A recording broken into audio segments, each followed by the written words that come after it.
My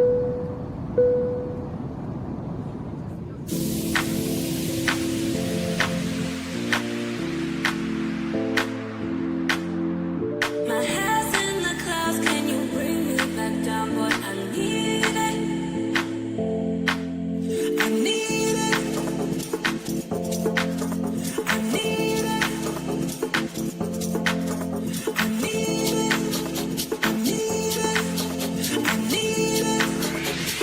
Cali, Cali, Cali, Cali, Cali, Cali, Cali, Cali, Cali, Cali, Cali, Cali, Cali, Cali, Cali, Cali, Cali, Cali, Kush, Cali, Kush, Cali, Kush, Cali, Kush, Cali, Kush, Cali, Kush, Cali, Kush, Cali. Cali Kush, pase blanc, Cali Kush, quiero fumar, Cali Kush, dime na, na, na, na.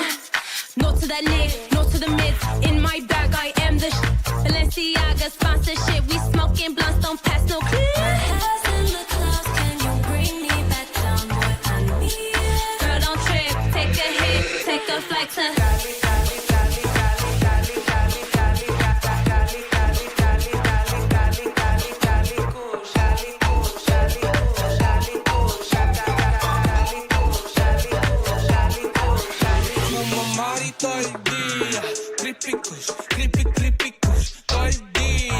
Prende Philly, llévame a la orilla. Playa, mujeres fumando. Mira, tírame blani, son nalgas de mentira. Tan brinda, que chimba, colombiana linda. Siempre con los ojos rojos de Cali, con mi amiguita Mari.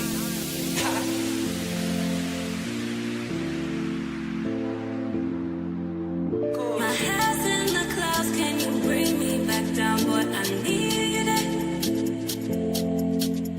My head's in the clouds, can you bring me back down, boy? I need it. Need it. Need it. Need it. Cali, Cali, Cali, Cali, Cali, Cali, Cali, Cali, Cali, Cali, Cali, Cali, Cali, Cali, Kush.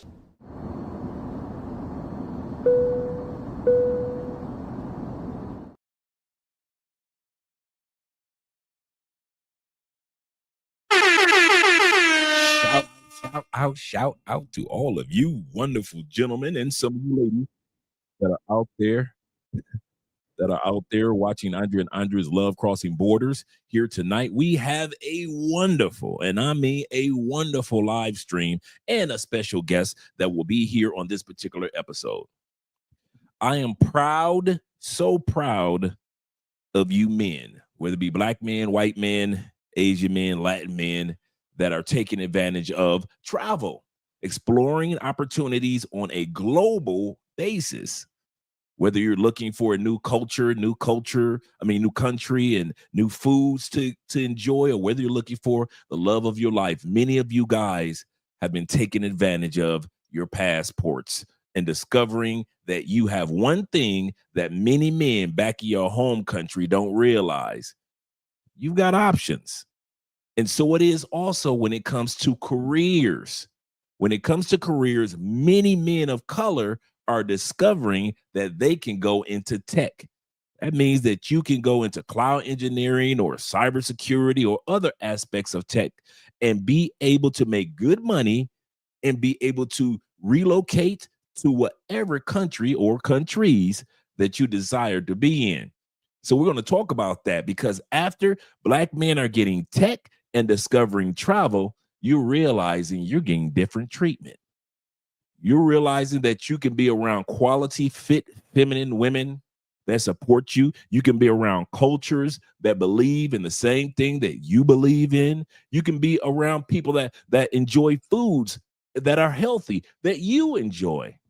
You're discovering treatment. So we're going to talk about that tonight here on Andre and Andre's Love Crossing Borders. We're just here to encourage all you guys that are in Theo's classes and those that are already in the tech industry, just to encourage you and let you know we see all the hard work that you guys have been putting in regarding your classwork, in regard getting your certification, in regards getting hired on jobs.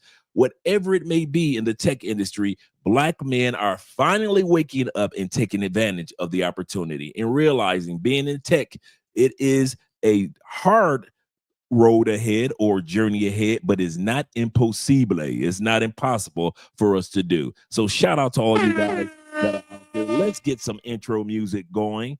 Shout out to you guys. Let's get the intros going as well. Give me a split second to get all this done and set up for us, guys. There we go. Get that intro music going, Andre. What are you doing? There you go. We got 50 people in the building. Click that like button. We like you. We really do. Make sure that you like us too. Cologne of the night, gentlemen, is I just pulled out Creed Arofo. Creed Arofo. That's the cologne of the night this evening. It is a clean sea salt type of scent. To me personally, it is nothing but a light version of Millisone Imperial by Creed. This one you can definitely smell the sea salt. It is definitely a sea salt scent.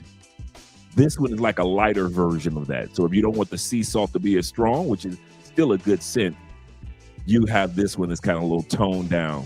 And a lot of people don't know about Arofo. They know about Millisome Imperial, but they don't know too much about Arofo. And so this is the cologne of the night that I'm wearing this evening. Shout out to all you guys and all you frag heads, meaning fragrance guys. Shout out to all you frag heads that are out there. And shout out to my man Tevin King being the first one to support the channel with a $10 super sticker. Appreciate you, brother. Really do. We appreciate all that you guys do by way of supporting the channel. Make sure you guys support the channel tonight by way of PayPal, Cash App, and Super Chat. We will continue to invest the money wisely. Shout out to all you guys that are here. We got 59 in the building already. Yes, sir. Yes, sir. We're going to have a good one tonight. Yes, sir. Yes, sir. Let me get to these shout outs. Roll back up and see who was here first. Shout out to Poor Man 313 #1. Shout out to Poor Man. You better back the fuck up out my face, goddammit. I'm from Detroit, Michigan. Don't play with me. Shout out to them Detroit boys. You know how we get and you know how we act in public. Get it together, Detroit. Get it together. Shout out to you. And shout out to our second sponsor of the night. Once again, Tevin King thus far. He says support Black male media. Yes, sir. I love supporting and I love getting support. I kid you not, I love receiving the support, the blessings that you guys give. But there's a lot of channels that we support on a regular basis by memberships, by super chat, by cash apps. There's a lot of black channels that we support behind the scenes as well. So shout out to all you guys because we support Black male media. So should you. If we got 64 in the building, shout out to all you brethren once again that are here.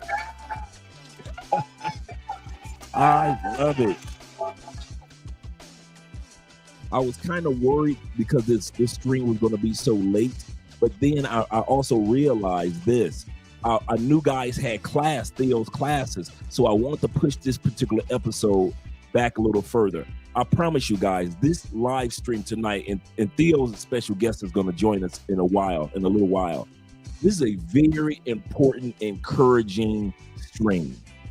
If you're a guy that's thinking about getting off into tech, I promise you, after this live stream, and we've done others, you will really be encouraged to get your classwork done, to get your certifications completed, to do the job interviews, to do the dev ops as well as the speech ops, do all the things that you need to do to accomplish the goal of really being solidified in the tech industry. After this live stream, I promise you, you will thank us. And this live stream, once it's done, it will be going directly to the Patreon because it is really, there's a lot of information out there that a lot of us that are, so busy doing homework with Theo that we don't realize that there's a lot of wonderful things taking place in tech, especially for men of color.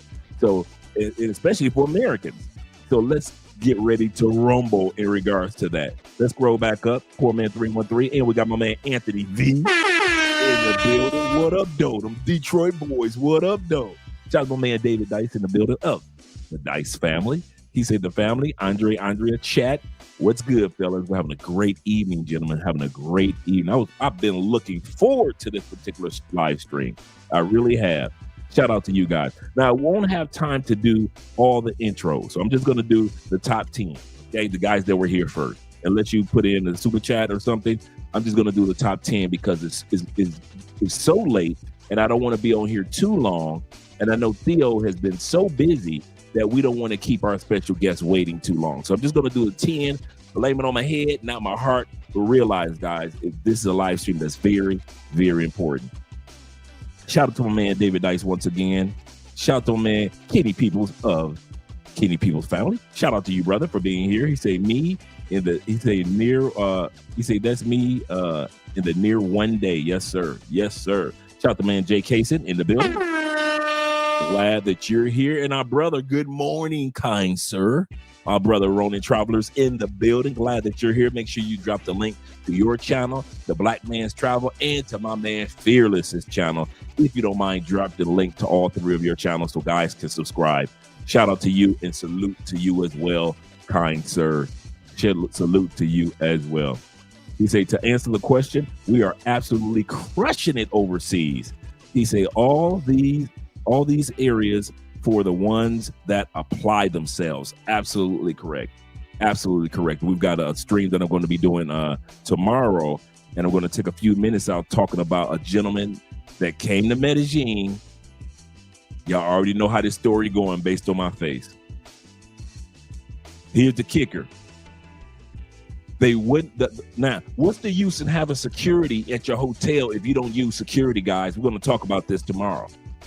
What's the use of having security at your hotel if you don't use security? This brother, security said, hey, her ID is fake, bruh. She can't come up in this Airbnb. What does this brother do? This is just over the last 48 hours. This brother leaves the security of his hotel. Me with the girl ain't been seen since. Everybody and his mama looking for him. What's the use of y'all having security at the front desk of your hotel if you don't use security at the front desk of your hotel? We're going to be talking about that tomorrow. Because this stupidity is running rampant, and this is not the season to be stupid in Colombia. I promise you, it's Christmas season. Shout out to my man, Richard Moore, the Moore family. Always a pleasure joining in. What's up, fam? What's up to you, Rich? We're having a great live stream tonight. We're about to get started in a few moments, and I'm going to get two more shout outs to my man, Bobby Coltrane. Salute to you of the Coltrane family. And shout out to my man, Volek being here, as well as the Southern Vegan LJ being in the building. So let's get ready to get started. I'm about to change the music over, and then I'm going to bring up our guest, our brother Theo Woff and Chewbacca and the family. Let me change this music over, tone it down. Let's bring that down to about 7. And like I mentioned before, guys, this live stream is a live stream to encourage guys that are thinking about going into tech. The confusion of how you feel as a man when you first get off into it. All the thoughts that we have, they're going to be addressed today. Today is not about subnets. Today is not about binary. Today is not about, do you know the difference between GitHub, GitLab, GitBash? Today is not about that. You can sit back, enjoy your favorite tea, and be encouraged tonight. And know that you are doing the right thing and you're heading in the right direction. And this is what this live stream is about. To let you know that you are heading in the right direction. Let me break up our guest, who was just clearing his thoughts. No, I was having fun. That's normal. I never be clearing my thoughts. Yeah, you kind of stunned me there. I was in the chat having my fun. Hey, how you guys doing tonight? Glad to be here. We are doing great. I'm glad to see you here, Theo. We got 83 people in the building, man. And how I'm going to break this particular episode down so it doesn't come across as much as an interview. This live stream is going to be more reactionary. I want to hear your reaction after each segment. So some segments are 2 minutes, some segments are 4 minutes, and some segments are longer. I broke it down into 7 segments. So, and to let the guys know the segments that we're going to be speaking on today to keep you guys encouraged when it comes to tech is we're going to start off talking about opportunities. The second segment is going to be about travel and or relocation when you're in tech. The third one is how to get started in tech. So after each segment, Theo's going to give us his hypothesis or his experience. Number 4 is the hours and salary if you're in tech and you decide to go off into tech. Number 6, very important. Some of you guys have heard Theo talk and others talk about this, the interviewing process. We're going to see that. Number, I kind of skip past number 6 past number 5, but number 5 is age. Some of you guys wonder, am I too old to be in tech? Am I too old to do cloud engineering? Am I too old to be in other aspects of tech? We're going to talk about that. And then number 7, lastly, we're going to talk about the future of the career opportunities in tech. So we're going to talk about that with cloud engineering and things like that. You ready? Great. Yeah, I'm ready. Yeah, let's do this. All right. It's been a long day with podcasts. Again, Obsidian's podcast today was killer.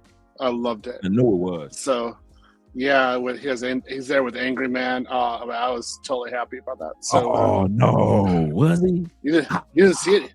Yeah. Angry Man was there. Angry Man was there for almost over an hour. I would have loved to see those two together, man. That was great. So I love that one. And then there's been others. BGS has been on fire recently. So then I just got done teaching AI SecOps. So now I'm with you. So yeah, it's been a long day. All right, long day for Theo. Shout out to Black Nubian, the Canadian boys, for being here. I told this guy where I was from. He said, "Oh, Canada." And shout out to D-May with the shout out to you, brothers. He said, I'm almost there. He said, Dre, thank you for the kind words the other day. Yes, sir. Yes, sir. I know exactly what you're talking about. About. Let's get ready to get started because, like I said, I don't want this one to run late or long. So we're just going to get to it. And I just want to hear what Theo's hypothesis is in regards to this. Let's bring up the video. Sure. You're the poorest country in the world. Let me bring that back. He said America's going to be the poorest country in the world. He's going to give the reasons why. America is going to be the poorest country in the world starting now. You're going to see the biggest crashes happening right now. So that's good for me because the price of gold and silver go up. That's interesting because most people in India until the last decade have been migrating to the US, thinking that is where is the land of opportunity to pursue the great American dream. But over the last 2 years, we've seen an increasing number of people coming back in droves back to India because that's where they're seeing the opportunity. So that is a very interesting shift that I never thought would happen so quickly. Trump's new H-1B visa fee costs more than what most Indian tech workers make in 2 years combined. Indian IT professionals built their American dreams on H-1B visas costing around $5,000. But Trump just raised the fee to $100,000, a 2,000% increase overnight. The pathway that created Silicon Valley's backbone just became financially impossible for most. India's $283 billion IT sector relied heavily on US talent mobility. But companies now face paying $100,000 per employee just for visa fees. Therefore, the economics of global talent deployment have completely collapsed. Major Indian IT firms like TCS, Infosys, Wipro built entire business models around H-1B workers. But this fee... You want to stop, Theo? Oh, it's good. Yeah, I like it. I like what we're hearing so far. This is good. Okay. I'll continue. Hike makes hiring local US talent potentially cheaper. Therefore, decades of outsourcing strategy needs complete recalibration. The ripple effects extend beyond tech, from Indian families planning US education to real estate investment back home. But alternative destinations like Canada, UK, and Australia suddenly become more attractive. Therefore, America's brain drain policy might accidentally become India's brain gain opportunity. Did you know that Indians make up over 70% of all H-1B visa holders in America? They power the backbone of Silicon Valley, working at companies like Google, Microsoft, Amazon, and thousands of startups. Now imagine if they suddenly stopped. Projects would stall, innovation would slow, and America's tech competitiveness would take a massive hit. The US economy could lose billions of dollars, while companies would face an immediate shortage of highly skilled talent. And it's not just tech. Indians on H-1Bs also work in healthcare, finance, and research, meaning critical sectors would feel the shock. Meanwhile, countries like Canada, the UK, and Australia would benefit, as Indian talent could easily shift there. For India, this brain drain would reverse, bringing thousands of skilled workers back home, boosting startups and innovation. Trump's $100,000 H-1B fee is crushing dreams for Indians. But China launched its K visa on October 1st with zero employer sponsorship requirements. Therefore, the global talent war just shifted dramatically eastward. Okay, before we go any further, I saw you make an expression in regards to China and their visa. Let's see what you have to say about that. I've got two areas that I want to hear what you had to say. This is bunk. Straight out. This is, as I say in my class, we talk about fear, uncertainty, and doubt. 100% this is fear, uncertainty, and doubt. So the mass majority of Indian workers who come over with H-1B are very basic workers. They're basic Python, basic Java, like that. They're not doing anything advanced. I would say about 90% of them. The 10% who actually come over with superior skills that are very high level, companies will gladly pay $100,000 for their visa. So those are the Silicon Valleys. So that's not gonna stop. What is gonna stop is the competition with lower cost Indian workers versus American college graduates. And what we've seen are a lot of college graduates who cannot get a job 1 year, 2 years after graduating with a bachelor's or a master's of science in computer science. This is cuckoo talk. I mean, really, this decision was correct. So I very much say that what Trump said was correct. What we're going to have is just a bunch of like lower cost, lower skill Python, Java programmers who are sitting in India. Okay, cool. That's all it's going to be from a global point of view. I'm not worried about that. If they go to Canada, so be it. It'll just put additional price pressure on Canada, and they don't have more land. They're not expanding the land for housing, so they're just putting more people in per area to make the misery level in Canada just increase. So So it's not like it's the best of the best that's actually going over there. Right, exactly. It's not the best of the best. It's just a general. So the guys who can like do Python programming and Java programming and actually like do the programming for like SpaceX or something like that for a rocket, yeah, they still have $1 million salary and their company pays $100,000 a year for their visa. That's not an issue. They're not going anywhere. There we go. And I was thinking the same thing. Let us continue. Now, when it comes to the next thing we're going to look at a part when it comes to the benefits, and I'm going to get to you guys super chats in a moment. I appreciate you guys. When it comes to the benefits of this shift, will it benefit any of us that are in this field of cloud, or doesn't even impact us?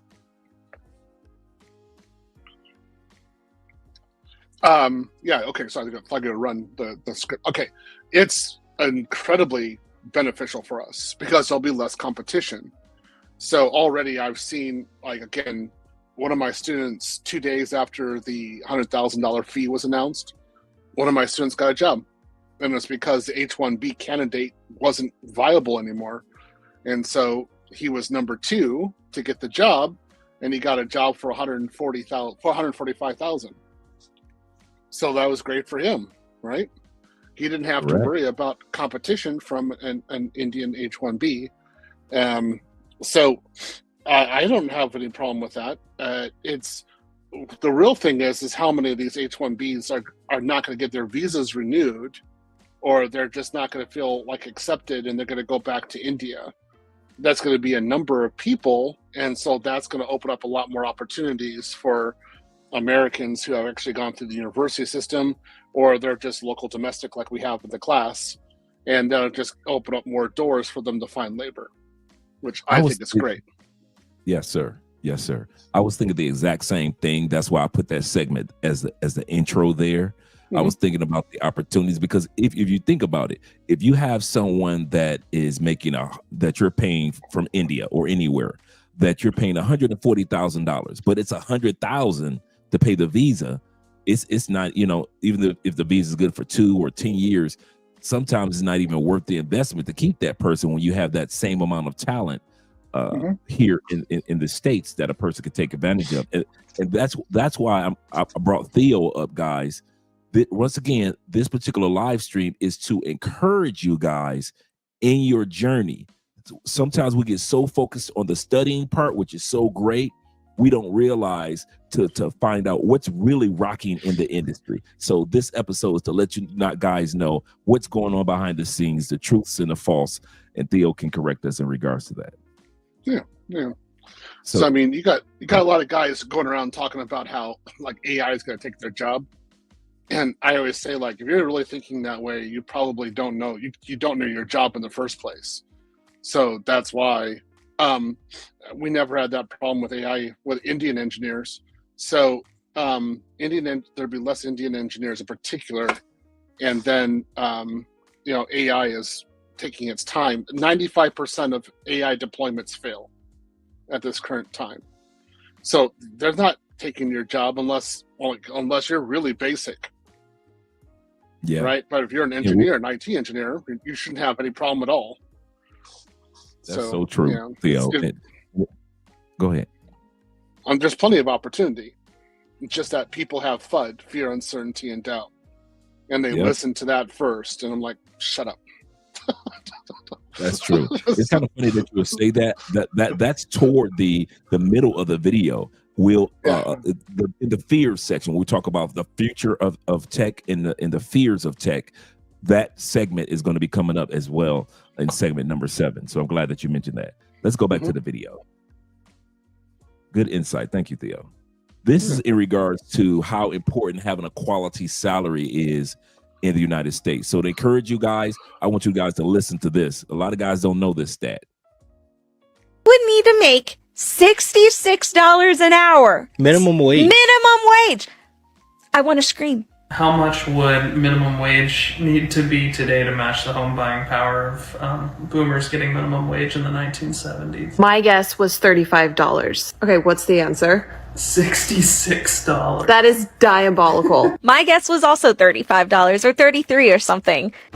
So just imagine you guys need to make right now $66 an hour to make to equal the buying power of your grandparents. So I know that's crazy, and a lot of guys don't realize how important it is to be able to be in this particular industry. Well, it reflects the bad fiscal policy of the U.S. government since the early 1970s. So they go off the gold standard, and then every time there's a financial crisis, they just inflate everything. So this is what we're seeing right now. So I was particularly irritated by this because when my salary hit $600,000 a year, at first it was great. I mean, I was buying stuff. I was really happy. And then I saw the inflation, and that knocked out by 2022, the end of 2022, it had knocked out about 20% of my buying power. And I was like, wait a minute, like I don't have 600,000 anymore. Like it's not the same.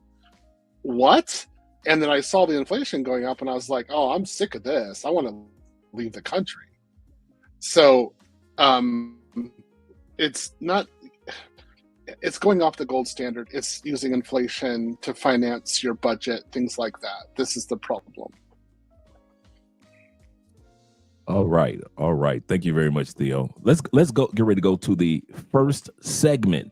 Segment number 1 is opportunities in tech. So let's look at some of the opportunities that are out there. This is going to be like a 4-minute segue, Theo, and then we're going to hear what you have to say afterwards. Unless you want to, at any point in time, you want me to stop the video, I will. Sure. Coding is going to end in the next 5 years. I graduated from Seneca College and I have 1+ year of experience. He started, for those of you guys that didn't understand his Indian accent, he said coding is going to come to an end the way that we see it in the next 5 years. Before we go any further, I want to hear what you have to say about that, Theo. No, not at all.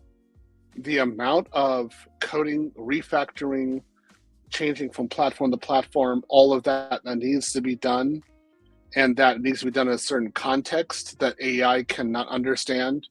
The amount that's there is so staggering. There is no way AI will be doing this at least for the next 20 years. It's literally impossible. These people are cuckoo. Even just COBOL won't be impossible. So he's talking this way, man. I'm like, do you know what you're talking about? Because I see the code that they're doing in companies, and it's crazy. I mean, that's like saying, okay, if everything is perfect and the company systems are perfect and everything's in a pristine state, then yeah, we can get this code out from AI and it'll work no problem in 5 years. That's like you being in a marriage and thinking every day is going to be ultra perfect 100% with your wife. Right. Really? Like what? No. So what are they? No, it's not going to happen. I already know. No. All right, let's continue on. Let's hear what else he has to say. Remember, we're in the section where they're talking about opportunities in cloud. Working as a developer. From last 6 months, I've been applying for jobs, but I'm not getting any interview calls, so I'm not sure what am I doing. What roles have you been applying? Full stack developer and new grad or junior developer. Okay, yeah, that is the reason, because okay, am I gonna have to pause every time because you got so many gems to share? Okay, okay, Theo. Okay, so for full stack, the job offer, what is he doing wrong? He's in a red ocean. He shouldn't be in full stack. So that in that area, there's a lot of competition. I mean, so if you have a Chinese developer in China using DeepSeek and just specially trained models, then you have a problem. Oh yeah, one person can actually do some damage. As long as that person knows what he's doing. If he's using AI as a tool, then the productivity level is going to be amazing. Still have to have a person, but an Indian would face competition. So that means you're Americans here. If you're in the States, you shouldn't be doing full stack. I always say to my students, you do full stack as a hobby. It's something that you would like to get money for in like 10 years, but you're probably not going to do it. Maybe we have students who do get money off of full stack, but they're seasoned engineers. They've been doing this for 15, 20 years, right? You coming in like that's not going to happen. So you need to go into another area. And that's what he's going to encourage him to do. I want to hear what you had to say about that. Yeah. Currently in the market for software developers, the hiring is happening only for people with 5+ years of experience. Mm-hmm. Practically speaking, whatever a typical software developer develops, AI can give that code, right? Coding is going to end in the next 5 years. Developer jobs are like generate coding, pass the parameters, execute the code, generate executable, deploy it in somewhere, in some server or in a containerized platform. That's it. That's how coding is going to be in the future. I don't suggest you to go for security, nor DevOps, nor data analyst. Yeah, you can choose between data engineering and. Now notice the two fields he says to go into, gentlemen. He says, after all that, he says, listen, if it were me, I would choose data engineering or cloud engineering, in which many of us are in school for. Yeah, I will agree with that. So let me just pull out some books real quick, because I got my books out. While you're doing that, I'm going to go. Okay, there we go. Let me bring this up. So we're going to be, this will be next year, again, data engineering with Python. Yes, sir. And then data engineering with AWS right here. So this will be part of the book of what we're going to be doing for next year. Data engineering will be very much a part of the future. And I do security, so I'll be doing security within data engineering. That's going to continue on. For developers, you're always going to have some sort of bug inside the code that you have to go test and remediate again and again. So as long as you're able to troubleshoot, you will have a job in coding. But if you're just doing something very basic, like entirely basic, that you can find on Stack Overflow, oh yeah, you're in trouble. So you need to be doing more than that. All right. Excellent point, Theo. Thank you very much for explaining that. Let's go back to the video in regards to the next segments. Cloud engineering. Okay. I got it.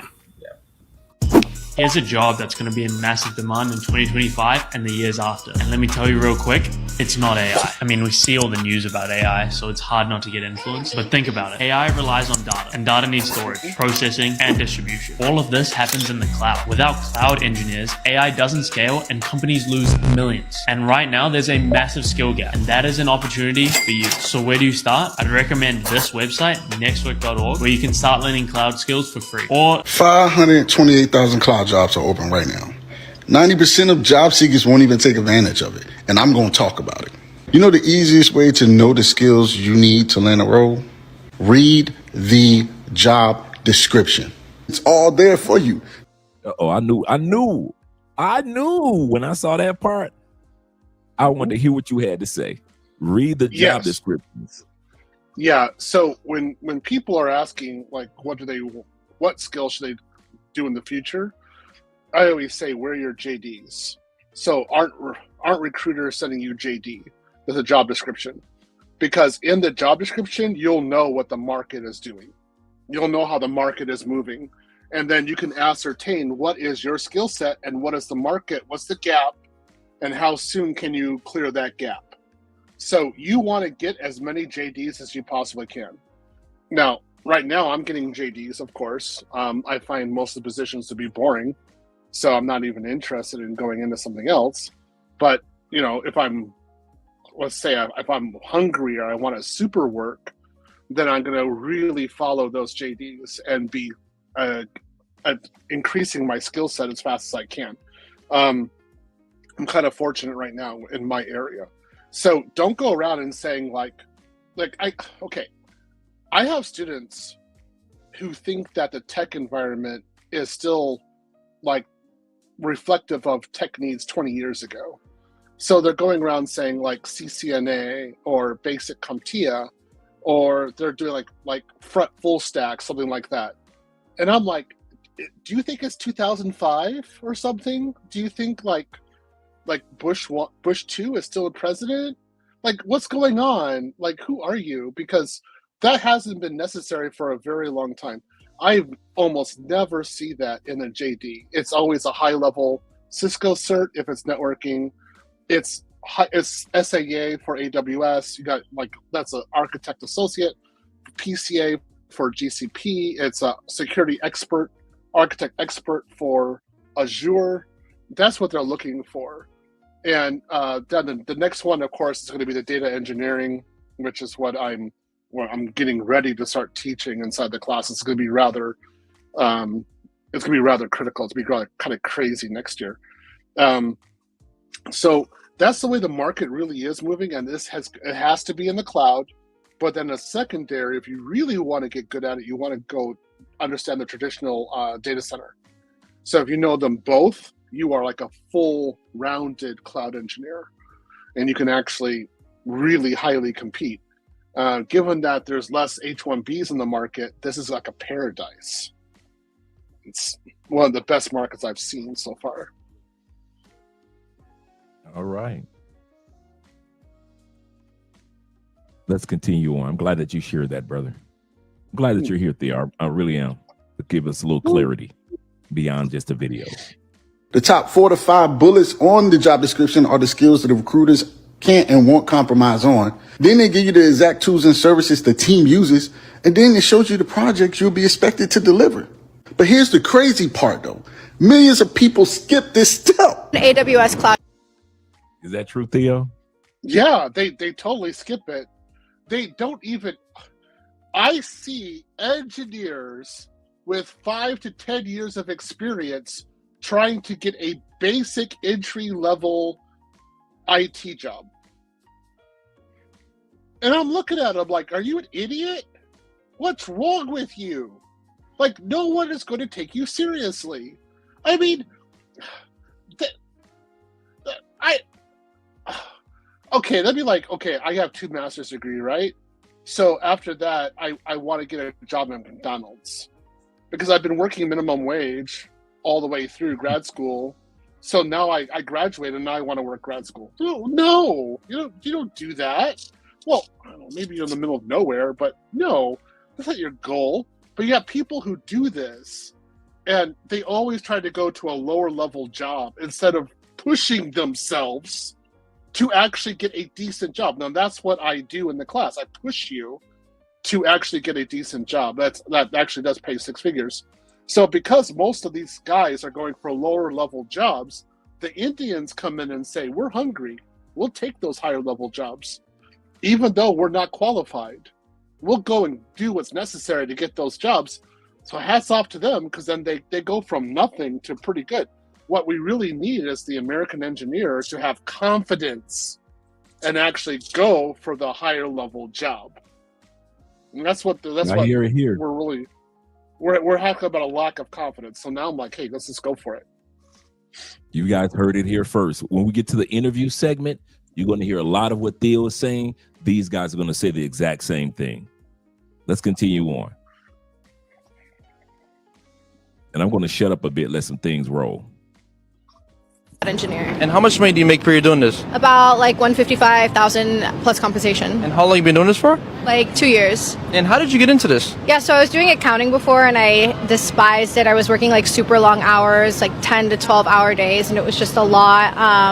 So I decided to make that transition into tech, and I haven't looked back since. I am a cloud engineer. I am a cloud engineer. How much do you make doing what you do? $120K. $120K a year. And how many years of experience do you have total versus industry? I've got 7. I started in 2017, so I'm approaching 6 years. How did you get into it? Like, what helped you? Necessity. I did it when I was in college, and it just kind of evolved, and here I am. Yeah, learning more about it from him showed me that I was capable of doing it, and it would be less stressful than what I was doing. Any advice you would have for others interested in this?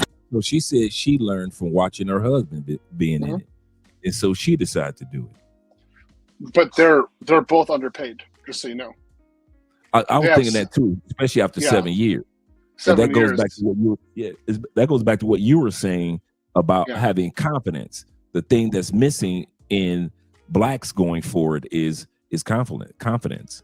Yeah, they should be at $365 a year with at least 20% bonus. That's what they should be at. They're you can see that they can do it. They're actually probably what can I say, reinforcing each other. So in that kind of situation, they should be way higher, and they're not. I thought the same thing, Theo. I thought the same thing when I first saw it. Their video went viral, and we're going to look at the results of that going viral as well, a little later on. Go for it. Number 2, we're going to look at travel and relocation in tech. Some of the opportunities that you guys are looking forward to once you get your career and everything is started. How do you get involved in the travel after you've gotten involved in the tech?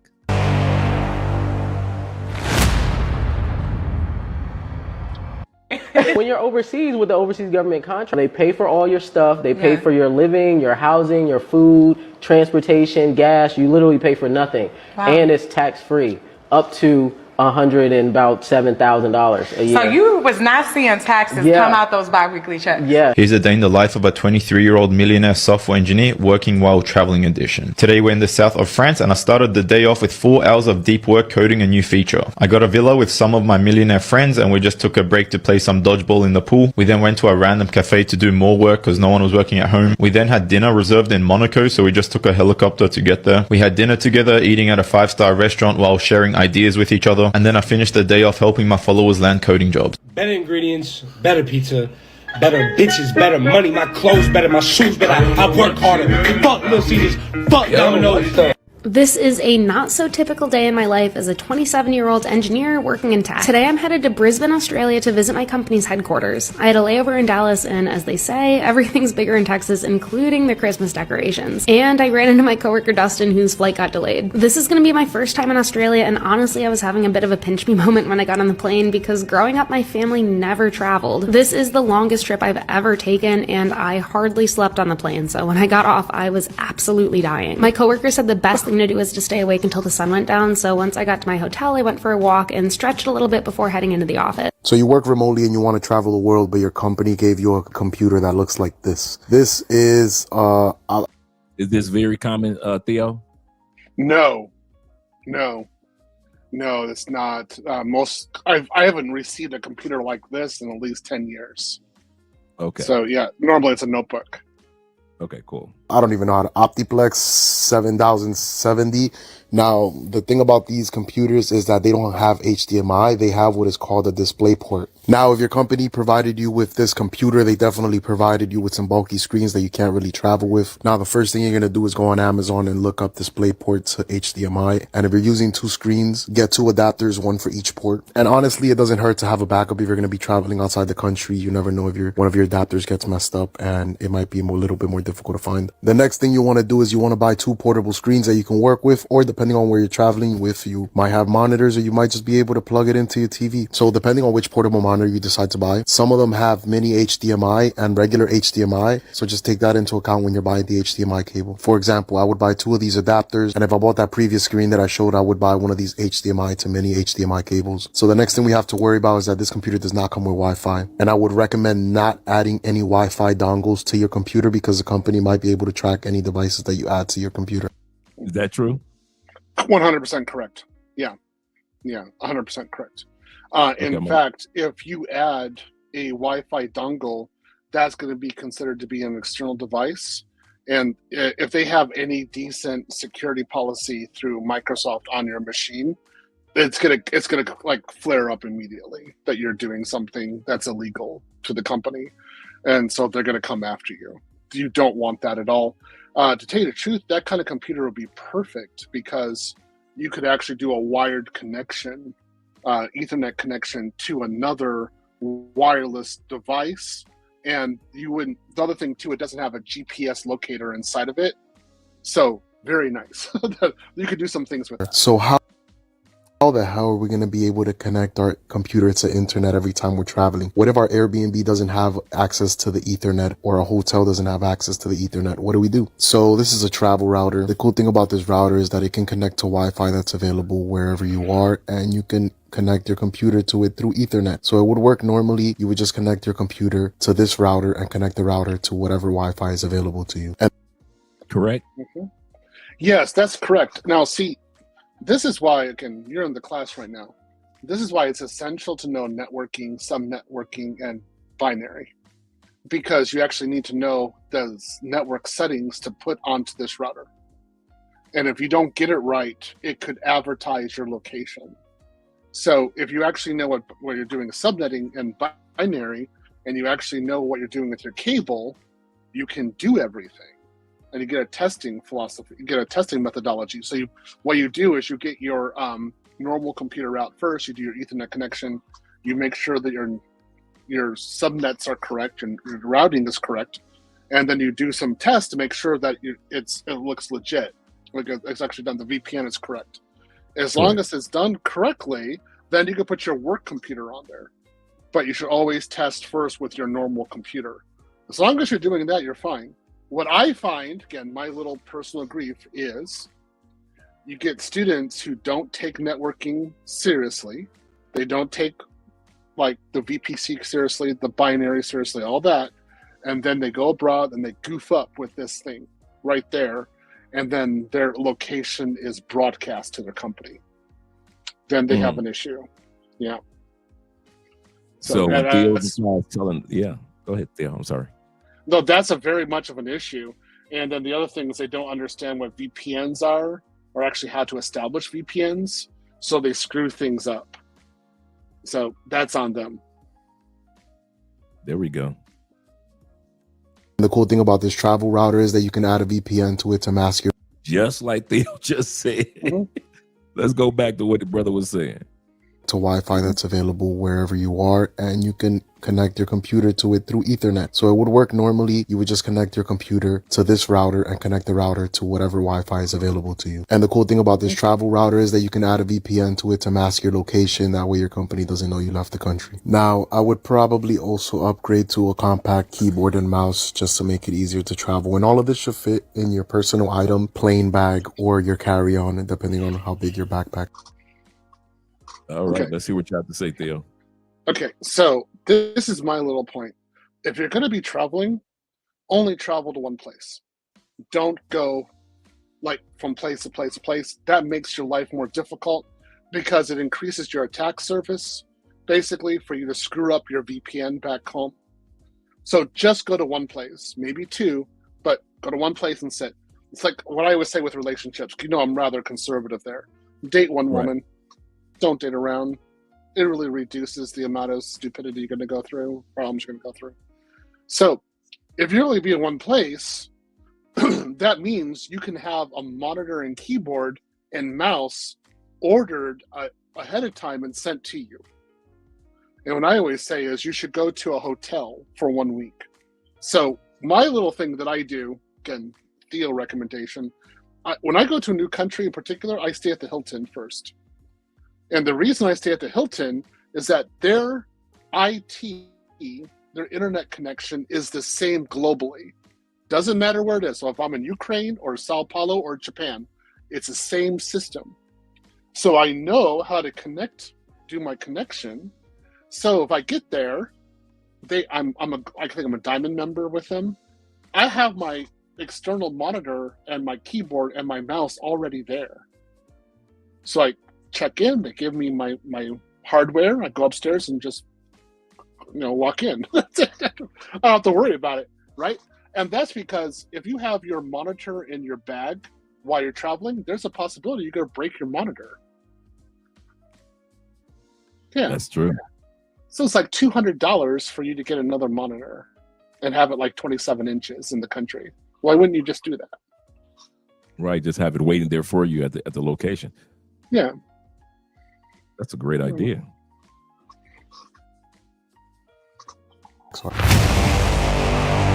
Number 3 of 7 we're looking at tonight. How to get started in this. You know, many of us are already involved in it, but some guys just don't know how to get started. I'm going to get to the super chats in a moment, gentlemen. But let's talk about how to get started.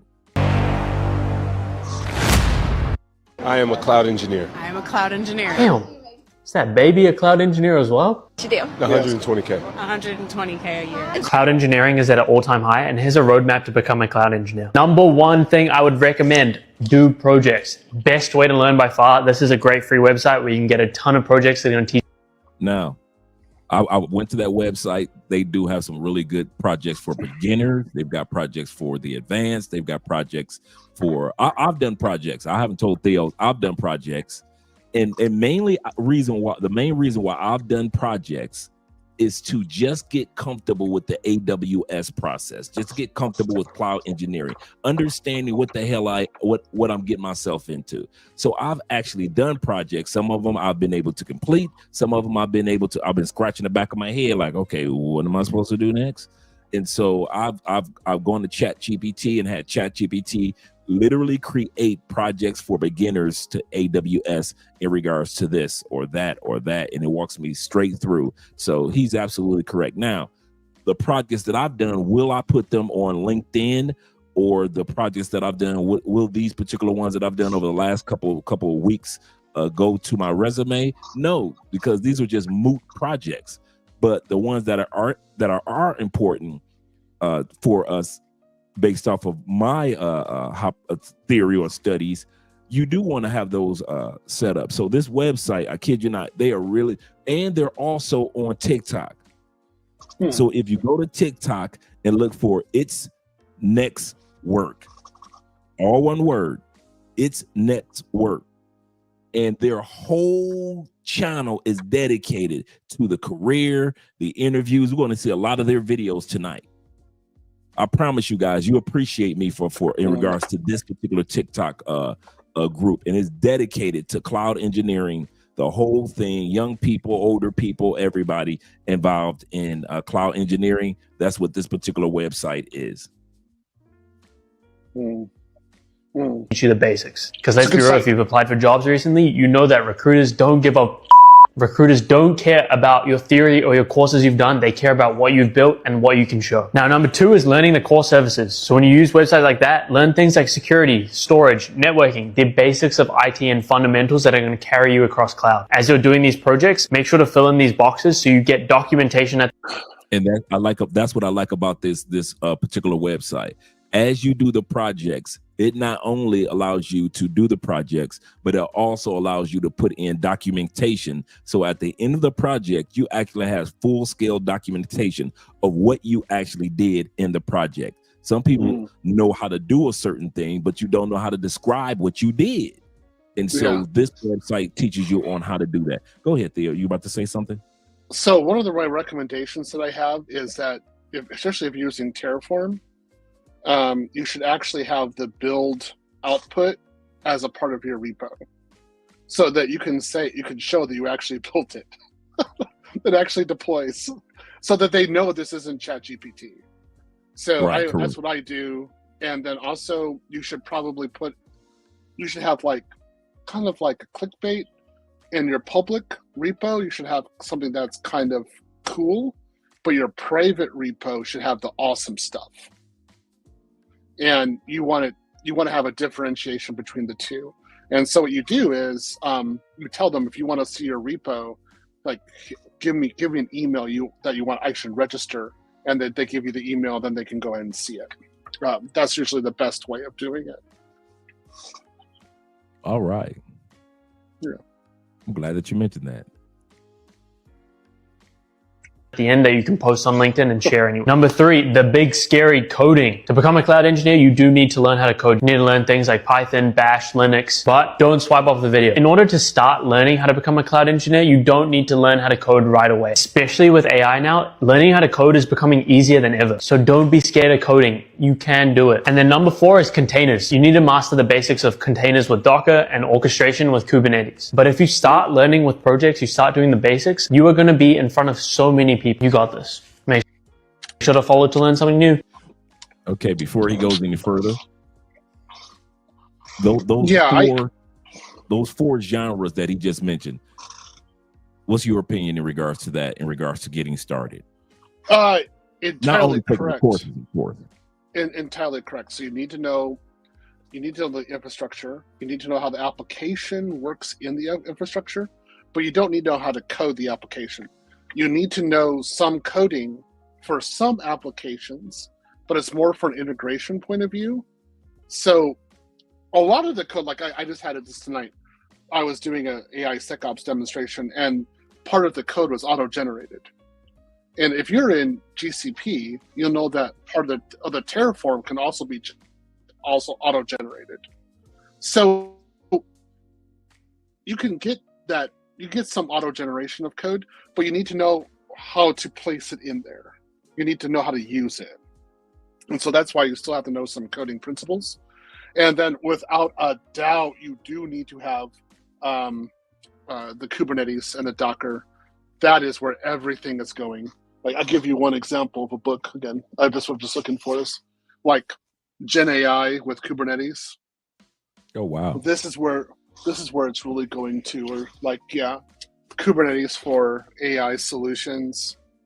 So what you want to do, this is what I've been doing for like the last 6 months, is you're trying to put agentic AI into a Kubernetes cluster and then use different agentic AI agents for different applications and actually developing that. That's what the real future is going to be. So then you have to know Kubernetes. You need to know the infrastructure of it. And then other teams actually do the application deployment, but you do the infrastructure. That's a job by itself. Actually, I have 4 people working on my team just doing that kind of stuff, that kind of work. Oh, wow.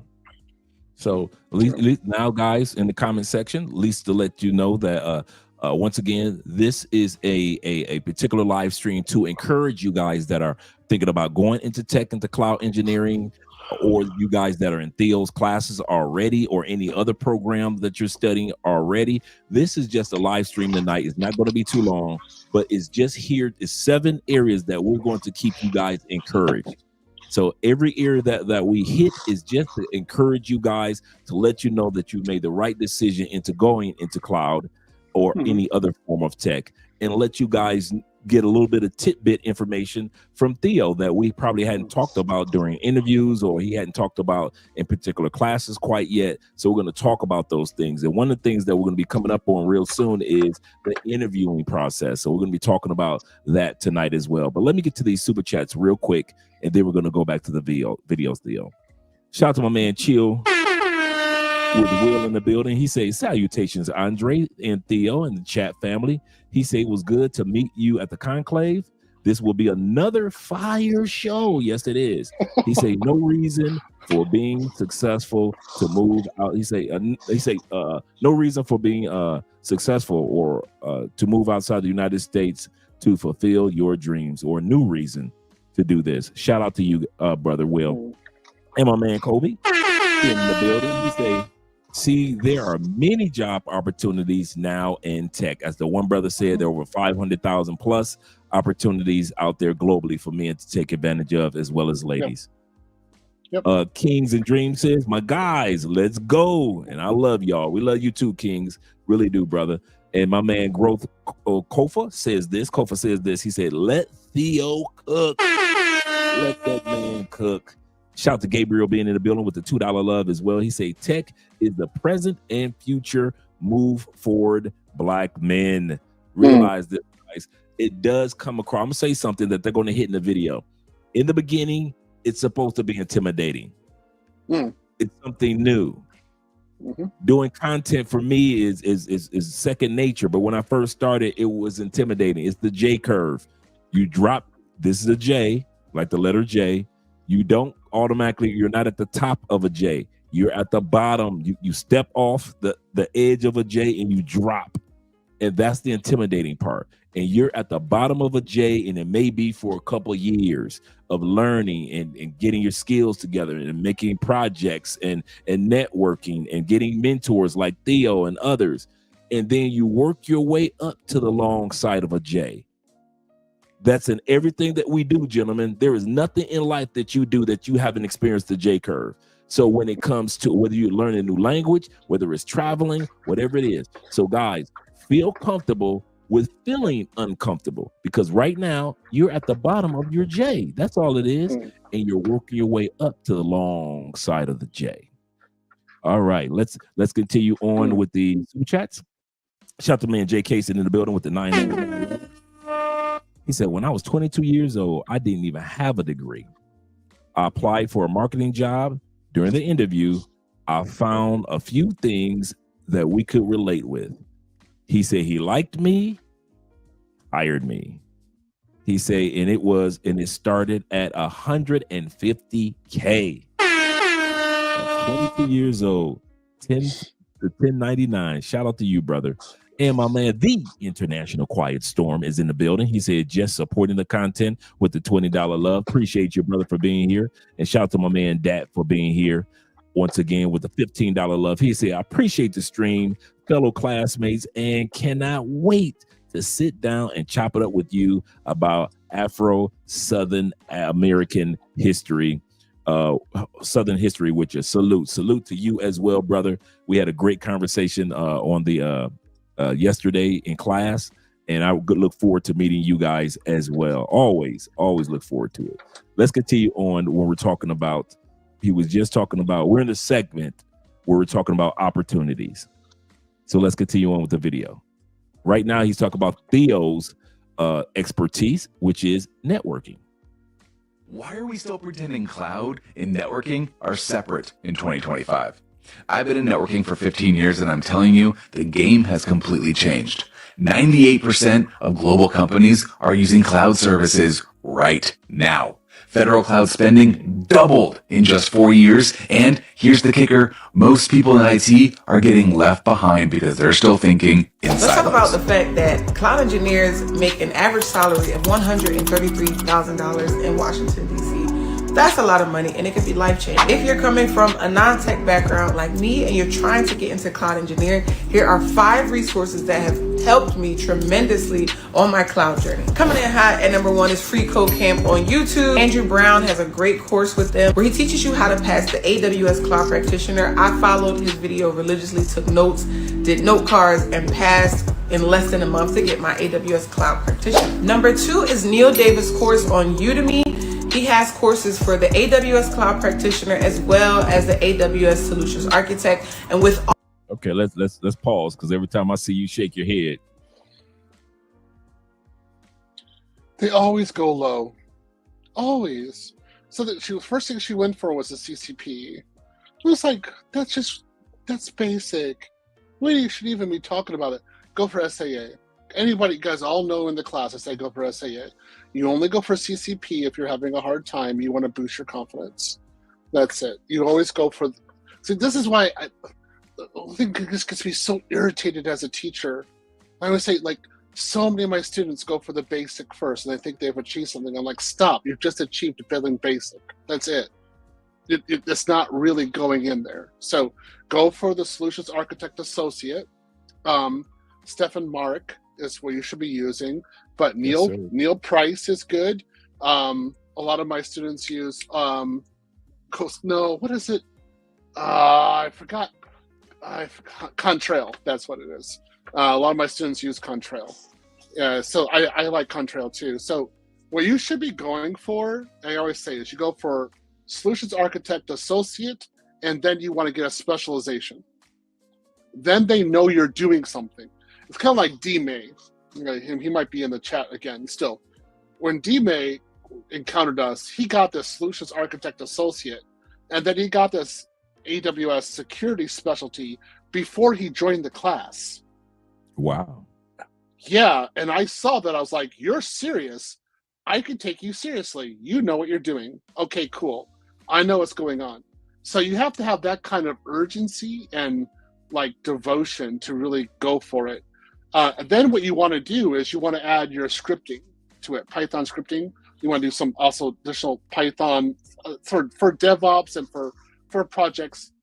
Not overkill, but know something. So you got to do that. And then, do your containers, things like that. Go get like, certified Kubernetes administrator from the Linux Foundation. You want to go get those kinds of things. That's what you want to be working on.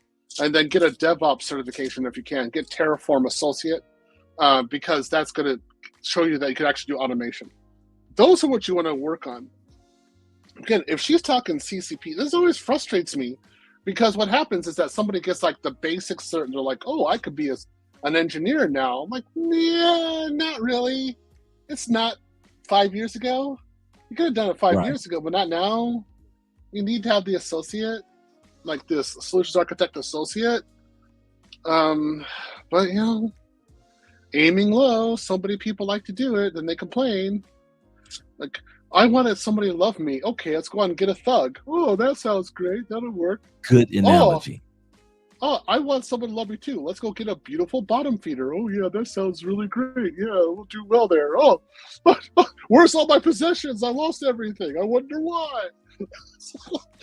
and it goes back to what you were saying about having confidence in yourself to go after these things, because if you have the confidence to get the practitioner, you might as well go ahead and allow your confidence to be built to get the associate cert. So I mean the architect cert.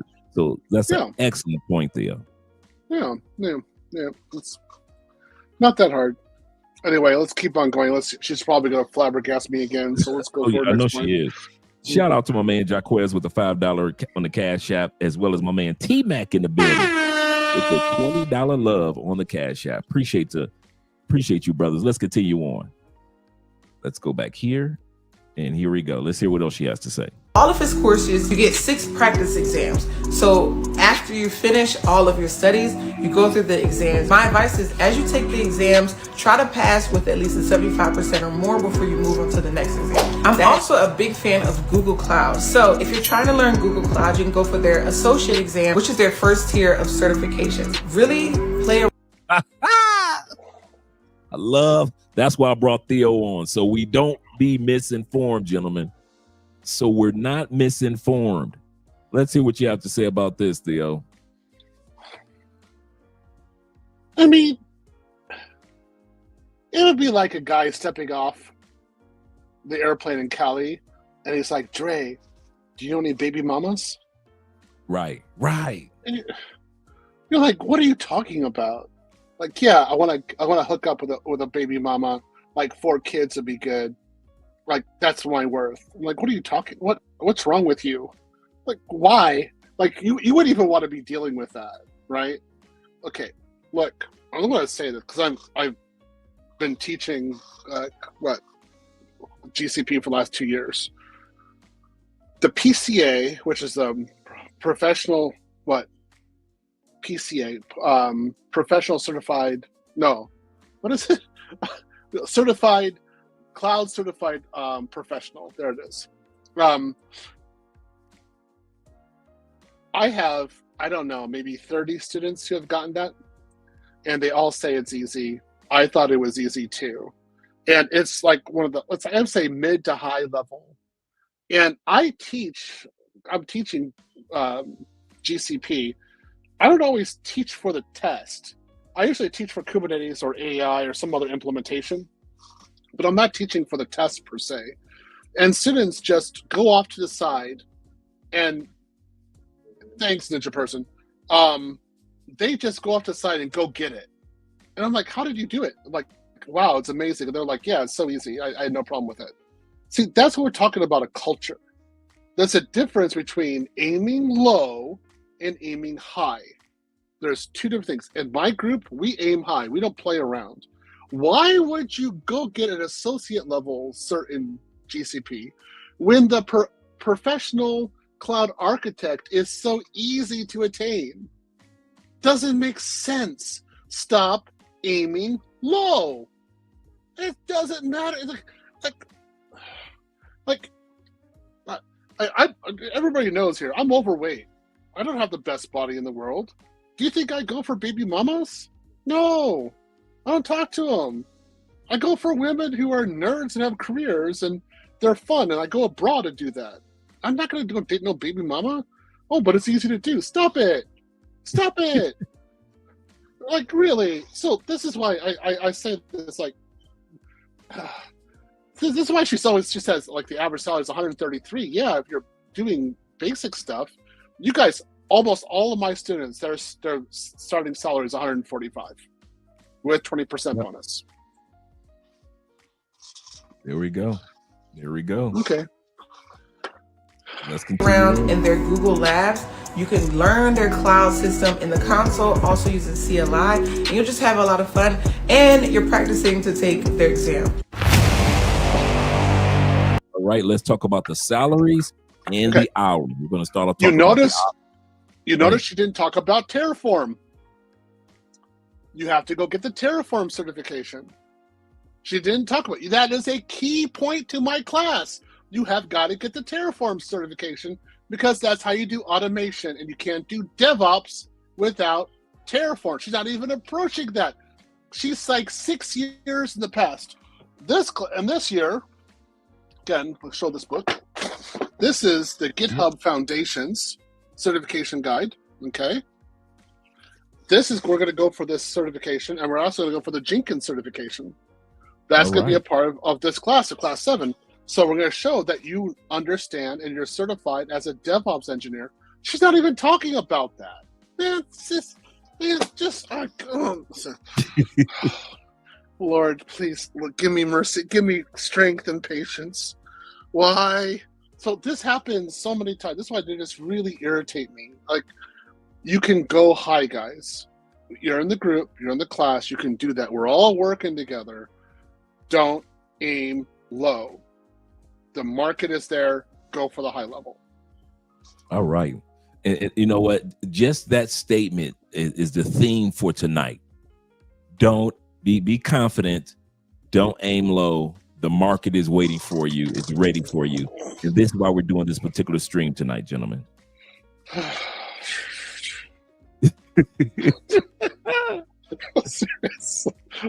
Shout out to my man D-Pain. He said, what's good, Andre? In Class 7, stand up. Salute to Class 7.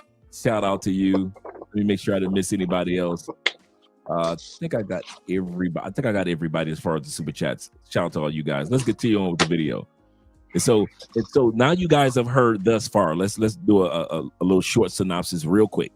Theo has already informed us that there are opportunities out there because of the people from India that come to the United States are now leaving because nobody's going to be paying $100,000 for these people to keep their visas. So our job opportunities are out there. B, Theo has already mentioned, as well as another brother, that there are so many jobs out there. The one brother mentioned that he's been doing it for 7 years. He said there's over 500,000 job opportunities that are out there for us to take advantage of. C, Theo says that go for the top opportunities. Don't short sell yourself because of fears, because of worries. I'm black and they may not give me the job because I'm too old, and may not give me the job because I'm too. Do not use those analogies when it comes to getting your certifications in whatever field. And Theo is saying also in regards to the scenarios that we looked at so far, there are things that we're going to be covering in class that'll be coming down the turnpike for you to get certifications that haven't even been discussed yet. Go ahead, Theo. Yeah, when people start talking about their age or something like that, I'm like, where are you from? Like, there are so few engineers who can do this kind of work. The demand is so high. And then you're talking about your age. I mean, really? Like, just why? But I don't know. I started getting, testy and sadistic in class and thinking about fanciful ways to terminate something. So, I just couldn't. I feel you. Hey, I understand. So let's take a quick look in the light. Other than Theo's hyper life, let's take a quick look at the hours as well as the salaries of somebody that's in tech. How many actual hours do you work a week or a day? I can't say. That's a good question. Okay, put it this way. Yeah. What is a normal work day in terms of hour look for you? Okay, so it really varies, honestly. Yeah. It depends on like the season. It depends on what's going on. So if there's compliance or there's an audit around the corner, I might be working on ensuring that like things are to the standard. And also it depends on like, am I trying to automate a process? Am I writing a policy, like a documentation? It really depends. Am I working with a vendor or trying to onboard them and testing out their tools? So it really Let's start with the cons because I only have one, which is setting an actual work schedule. Because you're at home, you can kind of get like bullied into super early meetings or super late meetings, but it shouldn't be like that. Sometimes you need those meetings, but it shouldn't be a constant. So set boundaries for yourself. As far as pros, not losing energy going to and from an office, less wear and tear on your car and you, less chances of dying with driving being super dangerous, especially in Florida, less money spent because you can cook at home. If you have a family, you're way more present. And work-life balance because you get to splice in those life events that need to happen like laundry or dishes. We'd love to hear from the Cloud Gang which pros and cons you... Yo, as I open my eyes in the morning, the first thing I do is give thanks. Catch up with the... Now he says, I want to hear what you have to say about this one, Theo. He said, how long does it take you to be job ready as a cloud engineer? Now, let's say he already had it. He did his classes. He got his certs and things like that. After that, it took him about, he's saying 6 to 9 months. He said, if you're constantly putting in 2 to 4 hours of work daily to be serious about it. And I think that's what that's important.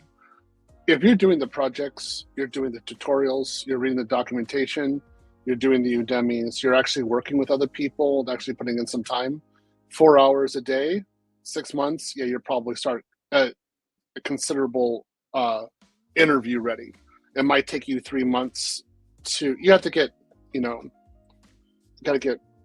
conditioned to interviews, know what to say, what not to say. It takes a little while.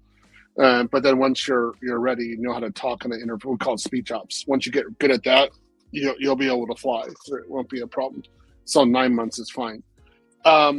If you having more difficult time actually understanding the concept. It's going to take longer. If you don't want to do if you don't want to go to class, you want to, kind of be, I don't know, how can I say, lackadaisical about it, right? It's going to take you a lot longer. You're not going to get it. This isn't going to happen so quickly. And so I've seen some people like 2 months they're in, they've got the job. I've seen people go 3 years. They still don't have it. So it really matters on you as an individual. How much time you're going to put into it. In terms of how many hours you're going to put into it, my students will know right now. They know very well. I'm doing a lot of deployments. I'm doing a lot of releases. So I'm constantly working. There's very little downtime. But to be honest, when there's not constant deployments, I might work 2 or 3 hours a week. That's it. Okay. Yeah. Okay. So what some of the people were saying was basically correct. Okay, great. Yeah. There's very little work. You're just doing maintenance, things like that. You're babysitting the system, and then you're preparing for something else later on. But when you're actually doing deployments, again, it was like last night in class, I got called. I had to go to work, and that was it. So I'd go back there and get my work done, and then come back over here. For the most part, like I'm supposed to be at work at 10 o'clock. I haven't, because I'm doing these late night deployments, I've been working at 11. So right. I don't wake up until about 10:30, 10:45. I don't even care, because I'm just working all the time. I mean, I might be working till 1 or 2 o'clock in the morning and I'm dead. So I'm like, yeah, are you going to do stand up? I'm like, no, I got Chewbacca and Eva. I'm just going to sleep with them. They're nice and cuddly. So I got my Tempur-Pedic bed. I'm not leaving it. So if you're working at home, that's the kind of life you can have. I can't imagine going back into the office. It seems abusive. I can't even imagine it. Losing 2 hours a day, and then you don't get to have home cooked food. Yeah, just to travel, the commute part, the 2 hours. Yeah. Yeah, I'm like, are you serious? You got to be joking me. There is no way. I don't do that. No. So just the way it is. All right, let's continue on. Lord, I tell them just how yesterday went. The ups and downs, smiles and frowns, I call it a holy event. Try not to dwell on the negative things. If I focus on God, that's time. Usually my morning starts with emails and some internal work, but today I was slammed with customer issues, and before I knew it, it was lunchtime. My typical day involves meeting with customers and getting on calls to help them design their technical infrastructure. I get to meet incredible founders every day, and even though I'm helping them, I'm learning so much at the same time about how they got their business to this point. With cloud moving as fast as it is right now, it's a really exciting place to be. And salute. No 2 days feel the exact same. Cloud engineers make an average salary of $120K. One of the best things about this role is that it requires less coding. So you're not working as a software engineer, you're not a developer, so you do not need to know a lot of programming languages. But you need to learn a different type of skill set. That skill set includes infrastructure, platform, and CI/CD DevOps tools. It includes a cloud platform, it includes infrastructure as code, CI/CD pipelines, GitHub, and a few other skills. How much do you make doing what you do? 120K. 120K. We recently interviewed this beautiful family of cloud engineers, and some of the comments we got were interesting. Now look at the comments that they got of people that don't know what cloud engineering is. So the comments were like, do they get to use jetpacks to get to the clouds? Another one was like, cloud engineering, isn't that God's work? Another person said, so they make it rain while they make it rain. He said, another person said, they're making artificial clouds now. The reason why this industry, especially for people of color, is there's so much opportunity is because there are a lot of people of color that don't know anything about this industry. I'm gonna say this again. I'll give you guys the analogy that I often use is that I used to tell my stepson. Real quick story. I used to tell, and I said this one before, if I were allowed to train and be a part of the Olympic runners, and I went out there and they, it's the Olympics and the crowd's out there, cameras everywhere, 100 million people watching, and they shot the gun off, playa, if I was the only one that ran the race, I would ask my stepson, would I win? And he said, yeah. I said, why would I win? He said, because you were the only one that ran when the gun was shot. It's the same thing when it comes to many of us and the opportunities in cloud. Theo is not training us to be the best of the best of the best right out the gate, but he is training us to be involved in a, like Theo often says, a blue ocean instead of a red ocean of bloody people that are trying to get the same jobs and run into the same elevator of opportunities. He is training us to be in the blue ocean where there are not that many people. So we kind of laugh at this little group of statements right here, but really most people of color don't know what cloud engineering is. And I would even say most Americans don't know what cloud engineering is. And so that's why they can say certain jokes and laugh and things like that, because when it comes to tech, a lot of people don't know, and this is why your opportunities exist. Yeah, exactly. That was very well stated. People are goofy about it, and then they don't go into it. I'm like, okay, cool, more for me. I have no problems with that. That's a great way to put it, Theo. More for me. You say, were those serious questions? Yeah. These are people talk all the time. Yeah, I'm just like, okay, I'm a cloud engineer. Let's keep on doing cloud. Some people who do know, they're like, oh yeah. So you do have filet mignon. I'm like, yes, I do. I eat well. So they're like, this is a hard thing. I do like cloud security architecture in the cloud in the AWS, GCP, and Azure. A lot of people just do not know what that is. I do. I know it really well. I've been doing it full time for the last 7 years now. There's just not a lot of people who accept it as work, and that's okay. I mean, that's fine. So again, my students or your co-students, they know what's in there. They know what's going on. They're doing the work. That they know the opportunities, and then we got people who are making money off of it. But if other people are going around and saying they don't know, okay, cool. I would like to make another $1 million, the next 2 years. Let's go for it. Yeah, seriously. my man, Kobe says this. Shout out to official Kobe. He said, what do you think about the SRE job? If you want to do SRE, go do SRE. What is SRE? It's like an advanced form of DevOps. Okay. So it's really, it's a bit harder.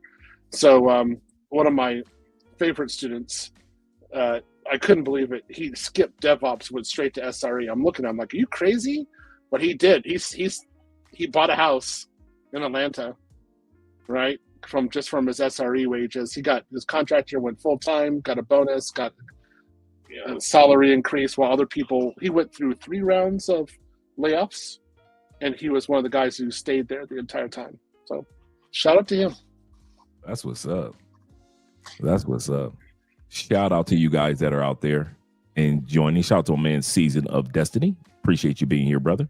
He has a question. He said, just join. He said, apologize if it's already mentioned. How do you join your program? Is it too Human late? sacrifice. You have to sacrifice somebody you love. like Avengers Endgame, you got to sacrifice. Yeah. The orange for the soul stone. Yeah, you have to do the soul stone. Yep. I always say is go to join Andre's Patreon. You get the information from there. Or I don't think any of the only TIQS can put the Facebook group. So normally what happens is you have to go to the Facebook group. We have a holding area, and you have to be vetted, and then you have to go to a conclave. And we have to meet you and talk to you, and then you have to pay a fee to actually get into the class, and then you do a software install, then you're actually in the class. So you have to get ready to be in the class. It's not like it was before. You just kind of like, whoop, there it is, and just walk in. Before, I taught the class for free. For the first 3 years, I taught the classes for free. I don't do that anymore because I want a different caliber of student. So I charge money for it, but it's not that much. It's not exorbitant. It's you're not going to take a loan out for it. That's for sure. It's actually kind of an easy process. So you just have to get into the Facebook group, and then you can go from there. And you thought DevOps was harder? Not really. I don't like SRE, to tell you the truth, that much. But DevOps is fun. I do that literally every single day. Okay, cool. And I got a question for you, Theo, because I thought about this over the last few weeks regarding those that didn't make it to the conclave. I want to be in cloud engineering. I didn't make it to the conclave to get into your classes.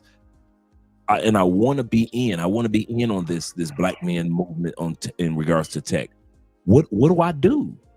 Do you have any recommendations of courses or instructors? Like sometimes you talk about IP International Passport, his courses on Python, but for those that want to get off into cloud and they can't get into your program, should they just, because I know guys that have said, well, if I can't do it with Theo, I'm not going to do it at all.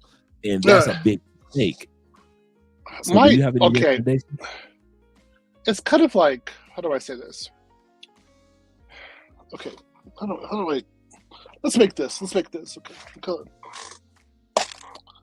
I have a Swedish book right here. There you go. So complete Swedish. I have about 10 Swedish books for learning Swedish. Okay, they've been on my shelf for the last 3 years. Do I speak Swedish? No. Why? Because I'm not in a group to learn Swedish. I don't have a Swedish teacher. That's why. I've got plenty of audio. I've got other things too. But ultimately, when it comes down to the day-to-day grind, which I have, which is very intense, Swedish gets pushed over to the side and disappears because I'm not a part of a group. Now, this is what I say about learning IT. You can learn it on your own. Like, you could be a hardcore like I was and do your Microsoft, your Cisco. You could do everything on your own. You don't need anybody. But the likelihood of you passing is very low. You have to have some sort of encompassing interest or some sort of reason to do it. And if you don't, look, TikTok, YouTube, Instagram, and spicy content is going to take your attention away. It's the way it is. And I know that as a teacher. So what I say is, you want to get into the group. Now, we have a visual pass, right? You can do it visually. You can stay, so it's like a remote pass. So if you can't join, it's fine. Like, for example, we have the conclave in Cali, Colombia in 2027. So I have to go over and see you, and actually now I have to go to Cali, Colombia. So like, if you can't make it to Cali, Colombia, you can stay in the States and do a remote pass, all right, and actually view the conclave from there.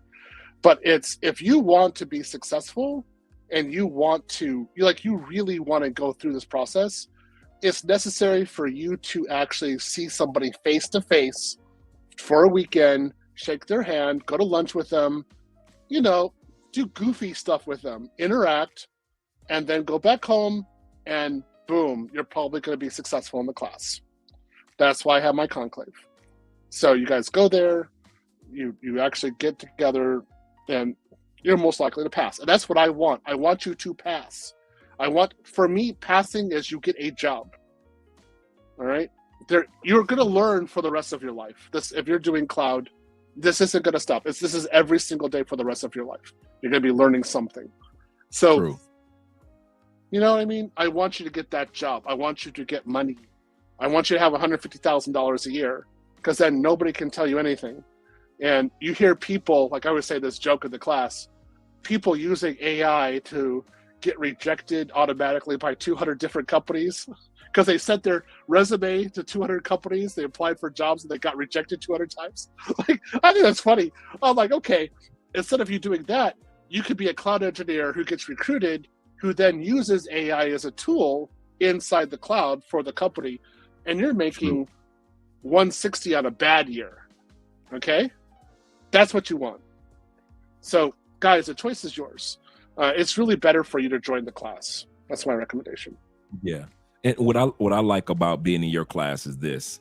is you teach from the perspective of as if somebody was going to get started, you know, or they're already in the work environment.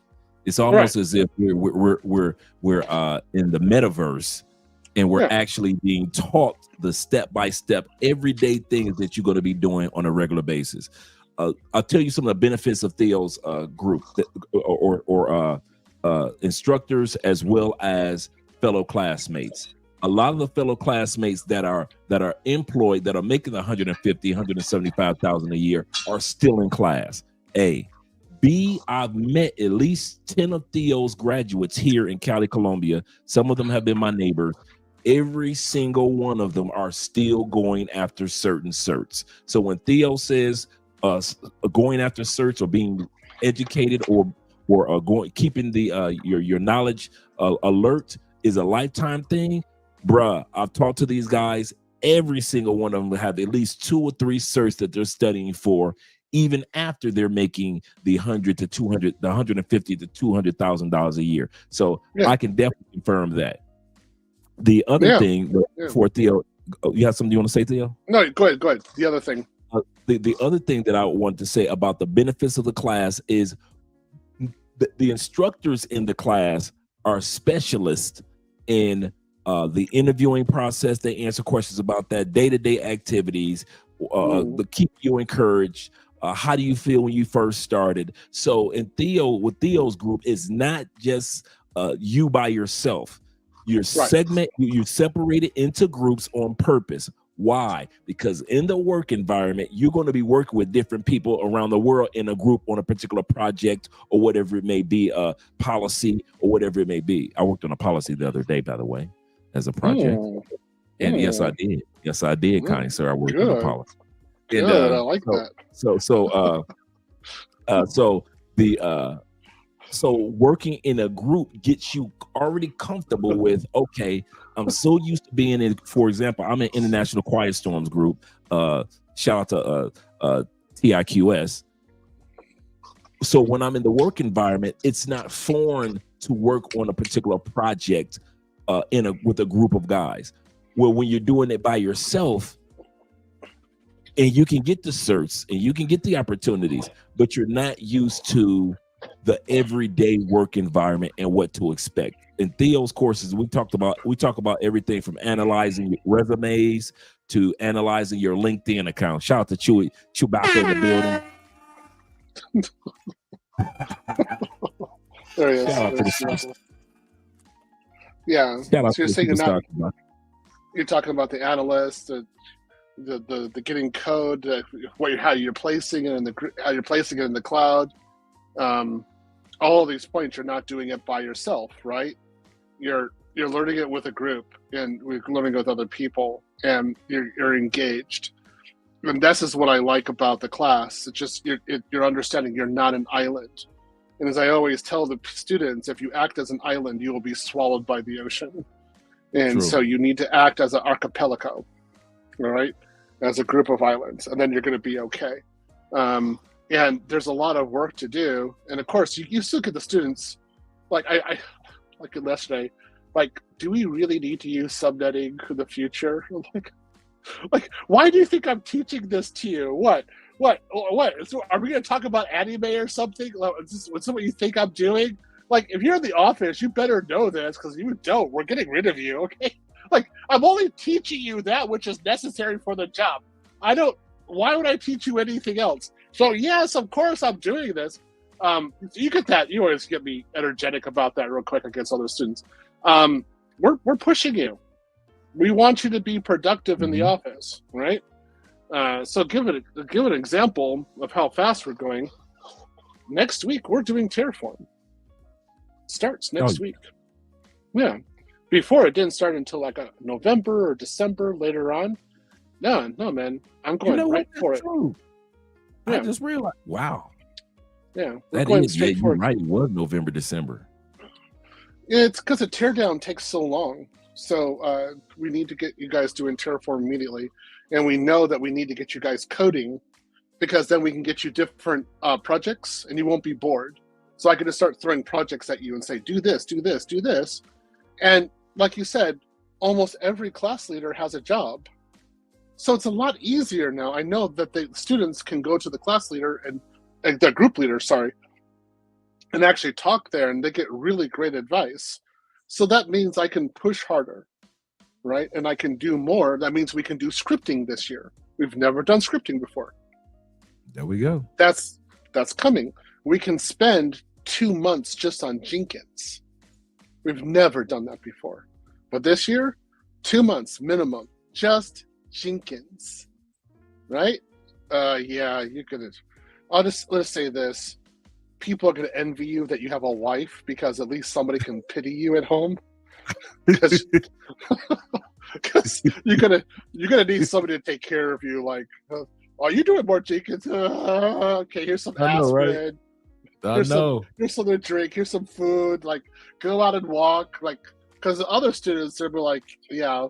The last 10 days, I didn't go out and see sunlight. I don't even know what time it is, but I'm still doing Jenkins. I know that feeling. Know that feeling. Yeah. So, I want you guys to, I want you guys to have this opportunity, but we're pushing you. That's it. That's what I want you guys to understand. Terraform will change your life, gents. Yeah. Once you start doing Terraform, you understand how easy this is and that where you can really do with it. You're like, yeah, you're never going to look back. It's wonderful. All right, let's go into the next segment. And like I said, this was the video that went viral when it came to cloud. And this was when she did the interview with the black woman, with the couple with the kid, and everybody didn't know what cloud was and didn't understand how is this couple bringing in $120,000 a piece in cloud. What is that? And so people didn't understand it. So let's go back to that video. Recently interviewed this beautiful family of cloud engineers, and some of the comments we got were interesting. So I figured I'd take this moment to clear up any confusion. Cloud engineers work in a specialized field of software engineering where they design and build cloud frameworks. All right, let's talk about cloud engineering salaries. This is the part everybody gets excited about. Here's the thing though, salary. Now, this brother has been involved in clouds for the last 7-8 years. I got to find his, I'm going to find his Instagram page and going to put it in the chat. Really, really informative grassroots comments and information. So he'll be in the video throughout the live stream. This can widely range depending on your location, the company, and what you're willing to accept. So in one city, an entry-level cloud engineer might start at 80 to 85K. In another city, it can be 120, 125K for the same role. Big tech companies, they may even offer more. So here's the thing. You control the outcome. So when you get the offer, you can ask yourself, does this support my goals? Does it support my lifestyle? If the answer is yes, take it. Build the experience. Your first job is a stepping stone or launch pad anyway. Interviewing as a software engineer, this is what happens when you get your first, like when you get an offer, right? I just finished getting off of a call for the initial interview for a government contracting company that basically contracts to the government. It just gets, what the hell got mine? It just gets contracts from the government, so it's a very government company.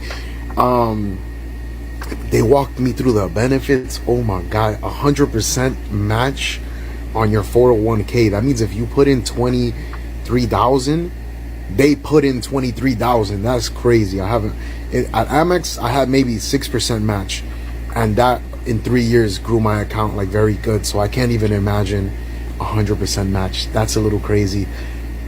Holy, that's something to think about. I expressed to the interviewer, I'm like, hey, look, I'm gonna be completely transparent with you. I am interviewing for the companies, and I am in the final stages of the interview where I've gotten an offer from one company. And you know, obviously, I'm just like, I don't want to get too close to when I have to give a notice. I have to give them a response by Wednesday. I don't want to cut it close and wait until the last day just to be like, okay, I want this job. But I also obviously need to experiment, go out there, interview, and just see what happens. Even though I hate interviewing. I have another interview on Friday with a different startup, a fintech startup. And minimum they're offering, I think, 140.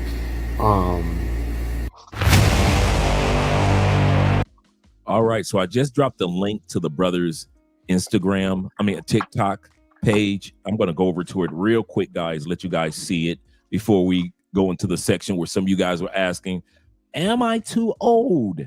Am I too old? So let me pull up this screen real quick screen share, and let's go to not there.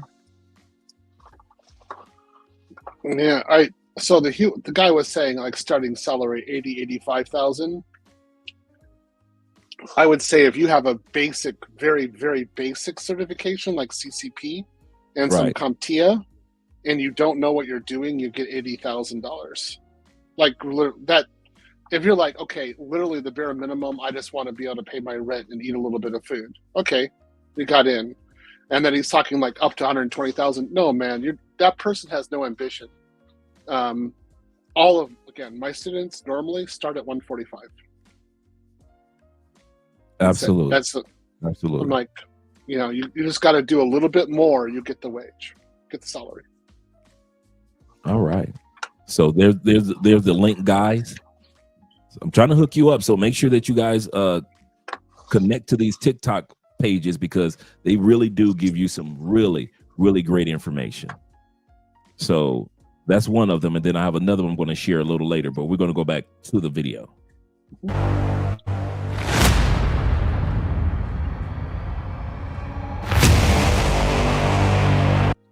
I didn't think I'd have to say this, but you're not too old to get into tech.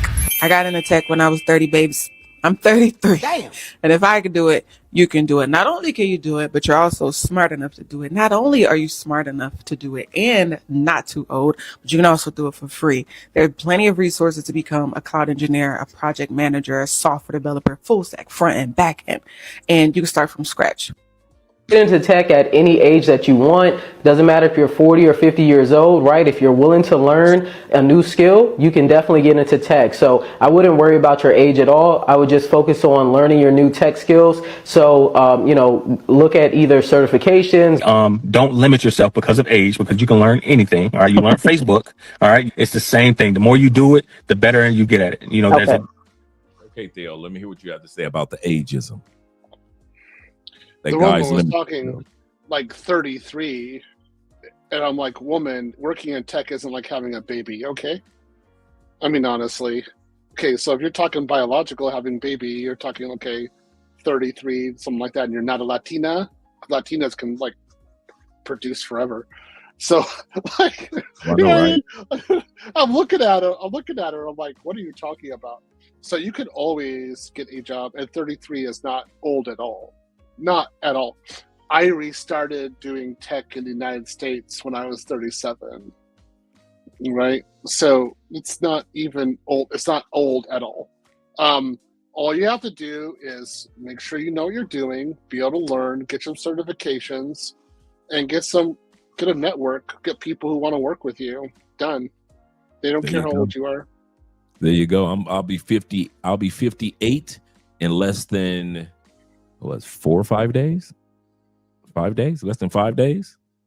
And so, believe you me, I have yet to have a career slow me down because of ageism. So definitely to you guys. So you got like what, Virgo, Scorpio in the house?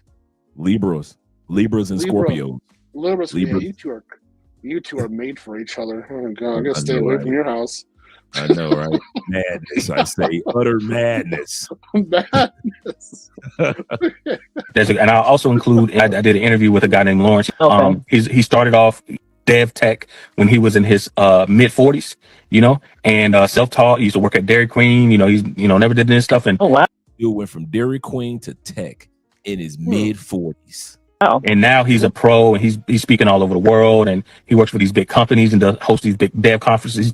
He's deeply entrenched in the community. He's from Memphis, and but he's an example of you're not too old to learn anything. This is this is kind of an ageless industry. Because and actually following you for the last couple of years, that's what made me feel like okay, I can actually do this. Because you always said you're not too old. My Black and brown people, you need to get in. And I said, you know what? I'm gonna give it a shot. Make the transition. It is never too late to change your life. Don't matter the age, time, it's never too late. And don't ever doubt yourself like that. All right, if I had to start over in cloud computing today, I wouldn't touch a cert, course, or even AWS until I did this one thing first. Now, most people rush into cloud and burn out fast. Why? Because they're learning the wrong things for the roles that they actually want.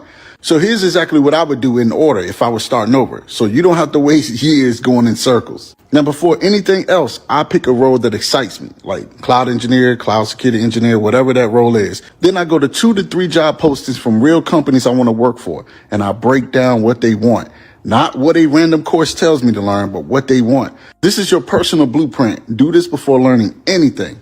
Then I will bridge the gaps with certs. I get 1 to 2 core certs that directly go over the core skills in those job postings.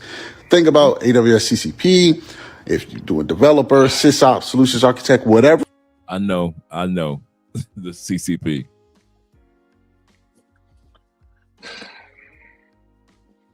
Okay, how do I describe this?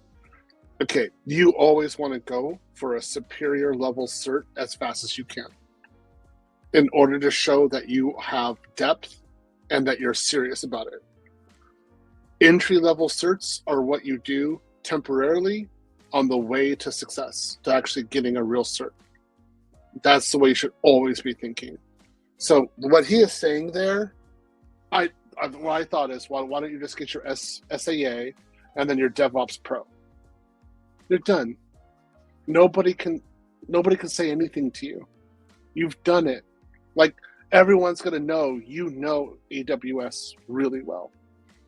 So why not go for a certification that shows you have the full skill set and you are not to be challenged, and then have a repo of projects that back up your skill set?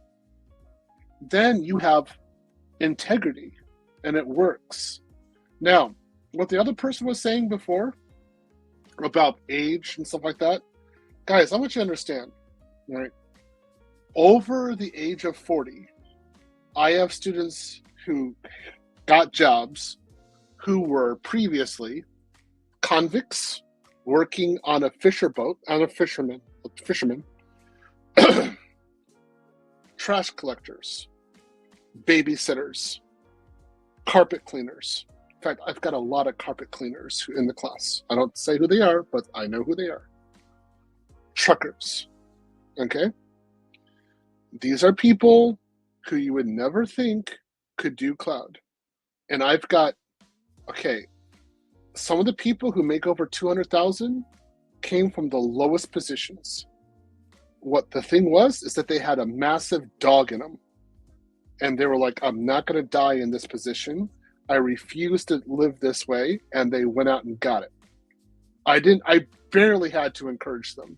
I just correct them every once in a while, talk with them, give them kind of a few pointers. That's it. Boom. They had no FUD.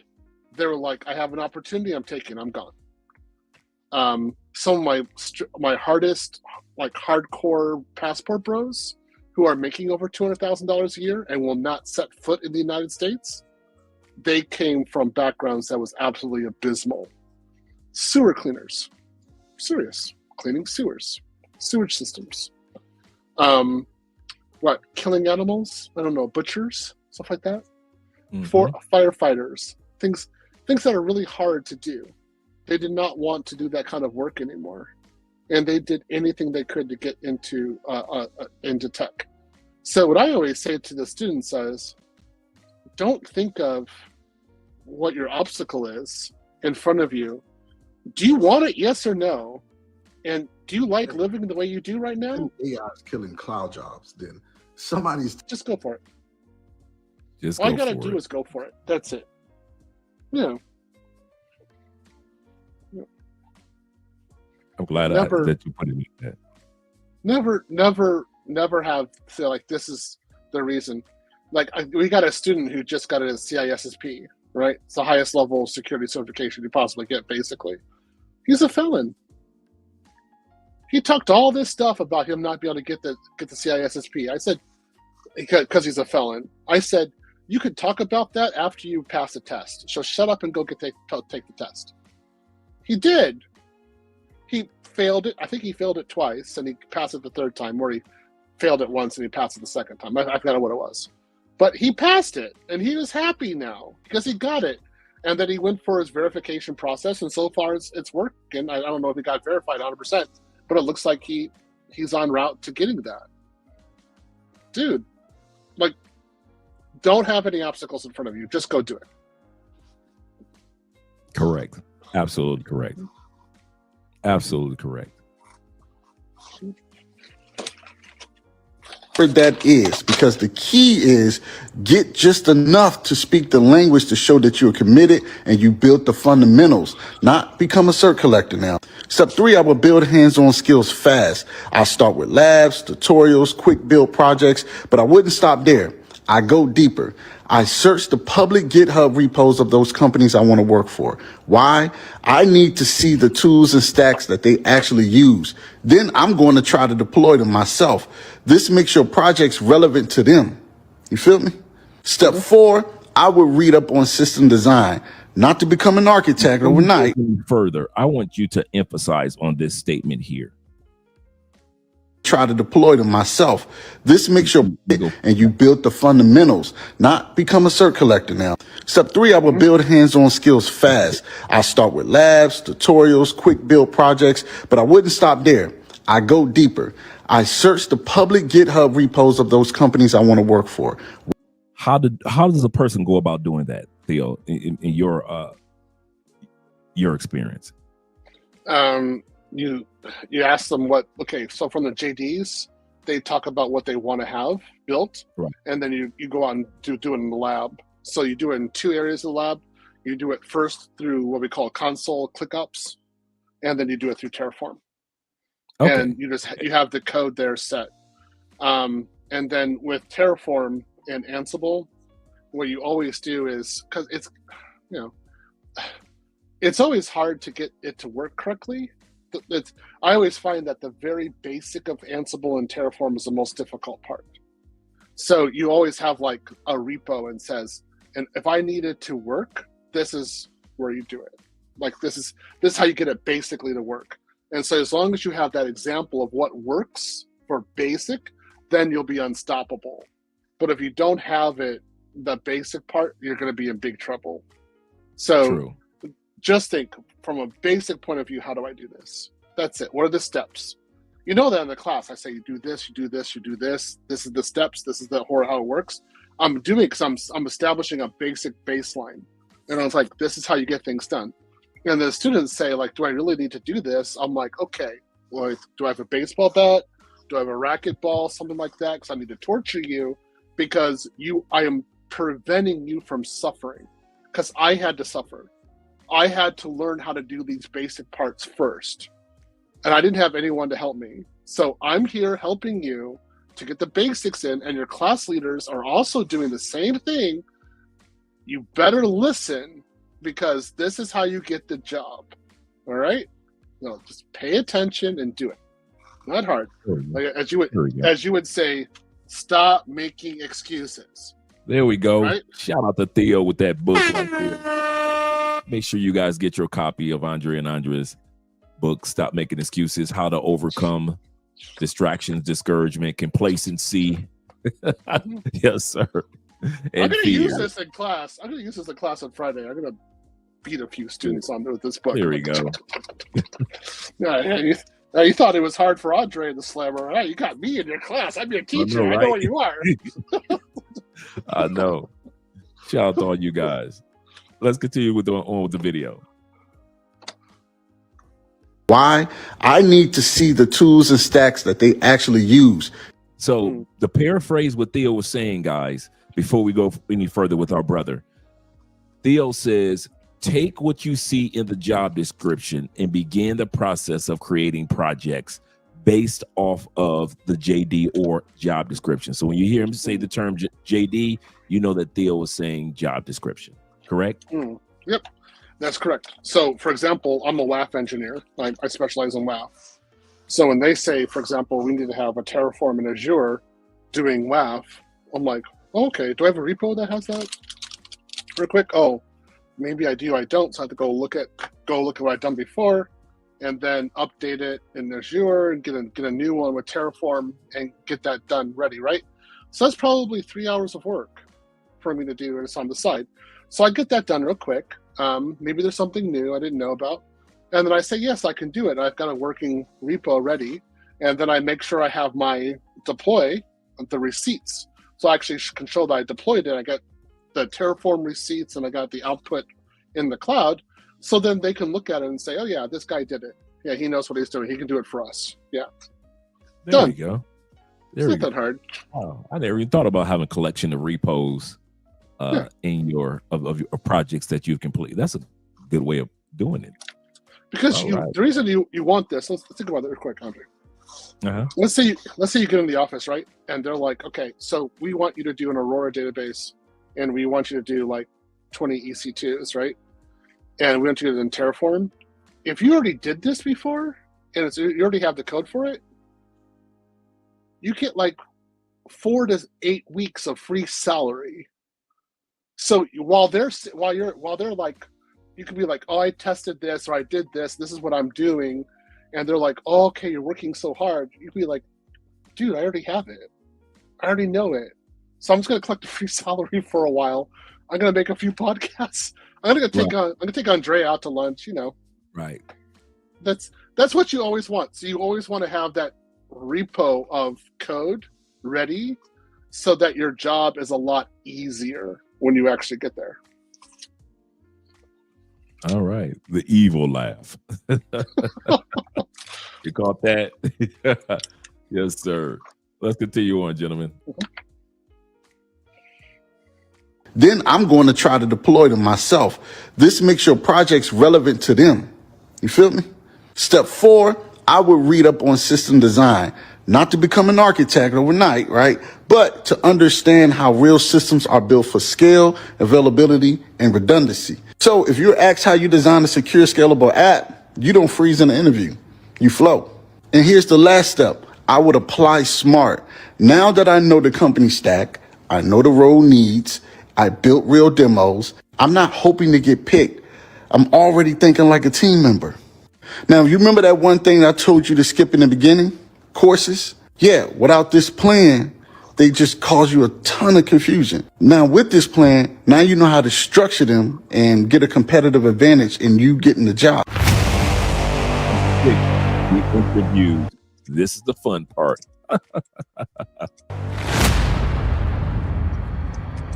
For today's tech interview, I want you to explain AWS regions and availability zones. If you can't do this, I'll make sure you never get a job in tech again. All right, hear me out. It's literally like a McDonald's franchise strategy, but for service. You've got McDonald's regions across the continents. North America. I knew you were like this with Theo. That's why I kind of like made sure that I had a segment for the interviews. I knew that one.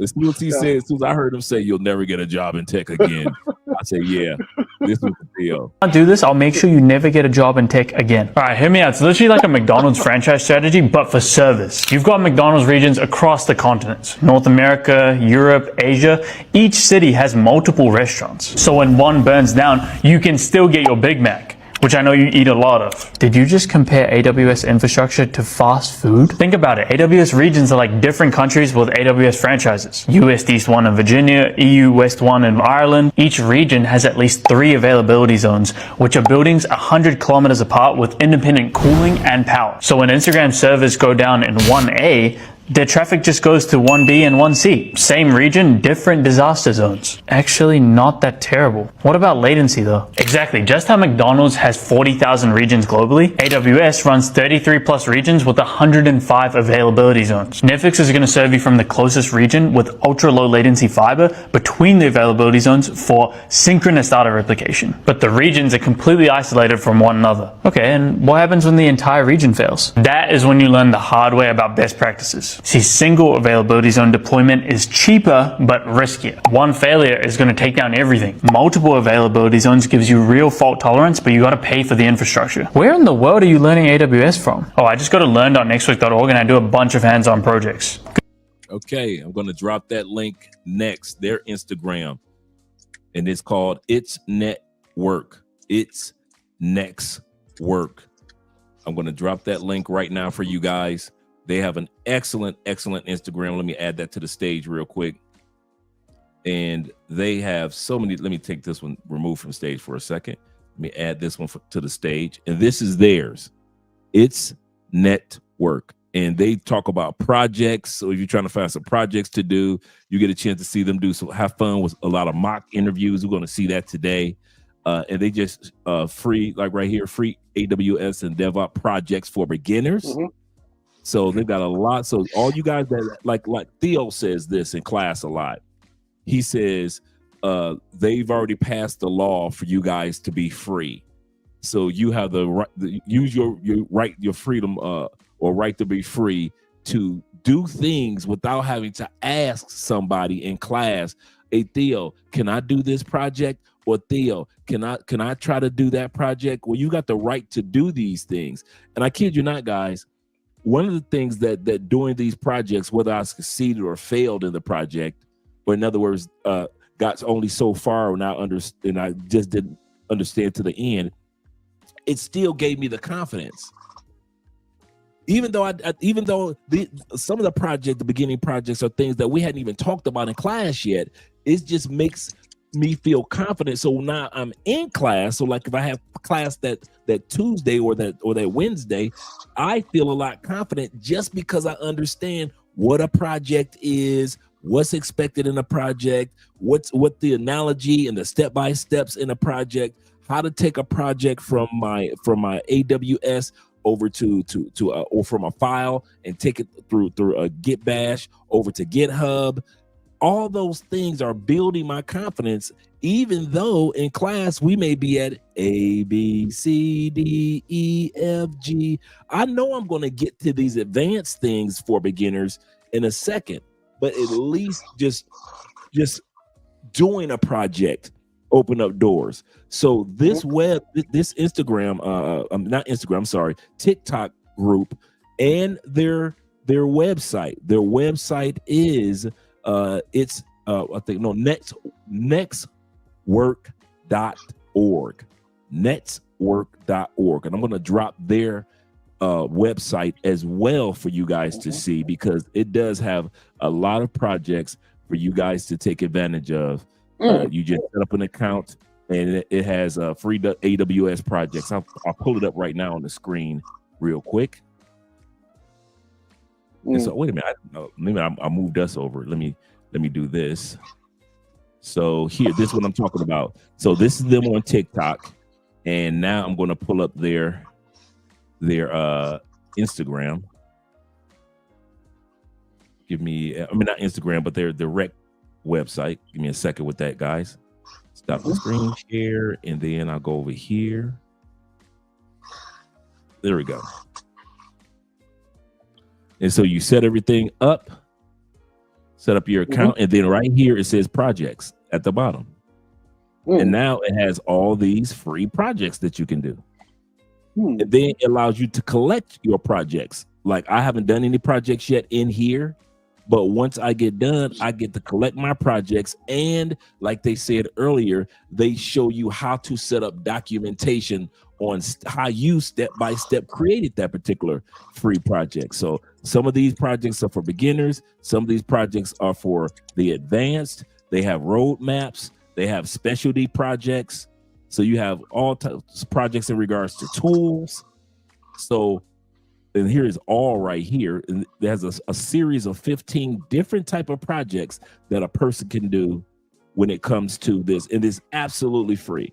That's the other thing, guys. I'm going to give you the link right now, but I'm going to drop the link to their TikTok one more time. So for guys that aren't here tonight, they're missing out on a lot of information. Like I said, this particular live stream is going to be taken down, is going directly to the Patreon for you guys, and I'm going to have all this information for those. But for you guys that are here, you're getting a lot of information. So I'm going to give you the link to this particular website right here, and you set up your account like I set up my account right here. Bada bing, bada boom.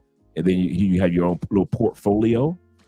And then let me go back, and then right here you just click on the projects, and those are the projects that are down there. And then as you complete them, it goes into my projects. So you have other projects that you can download and send as repos over to your GitHub.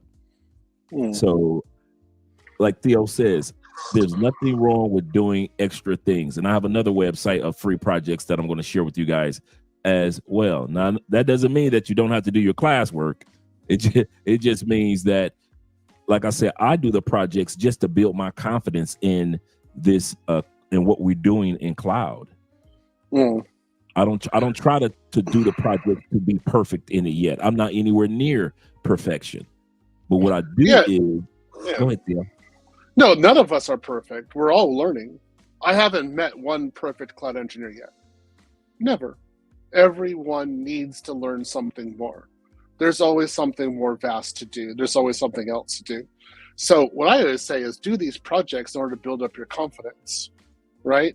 But when you actually get to the job, the thing is, most of the students are like, really? This is all the job is? That's all I have to do? And I'm like, yeah, you're overqualified. Like, yeah, I am. Like, yeah, and you sat there thinking that you didn't have the skill set. And I told you that you had it. You're fine. Now you can go do the work. And that's the way it works almost every single time. And the students are really happy. They're like, yeah, I could do this. This is no problem at all. Yeah, so this is good examples of projects. I might use these. All right. Here, and I'm going to drop the link for this other one. This one here, they give you 10 free hands-on projects to learn AWS. It says build AWS skills with 10 hands-on projects in EC2, S3, Lambda, and more. And here are the projects right down here. I'm going to send you guys the link once again. Launch a static website using Amazon S3, and then you have other ones that go straight down. Like I said, I don't want the live stream to be too long, but I just want you guys to know there are things that you can do outside of class while you're doing your classwork as well. So I'm going to drop the link to this one. Also, let me pull this one up. Let me copy and paste. So you guys are getting some jewels tonight. Jewels, gentlemen. Jewels. Thank you guys for supporting by way of Cash App, PayPal, and Super Chats tonight. We appreciate that as well. So I hope this information is very informative, but you definitely want to connect to their TikTok page, these TikTok pages that we've been sharing tonight, as well as taking advantage of some of these free projects for beginners. Once again, these projects are for beginners. I kid you not, guys. I did this one this weekend. I did this one. Let me go right here. I did this one right here. Launch a static website on Amazon. I did this one this weekend. So, and it's for beginners. Believe you me, it is for beginners. But it introduced me. So when Theo says certain terms in class, I recognize them now. Before I was like, huh, what, huh? Now I reckon. So between reading and Udemy, classwork, networking with guys, because I don't just go to one class. I try to make it to at least 2 to 3 classes a week. Even though we talk about the same thing, I try to make this go around. I make the 2 or 3 classes a week.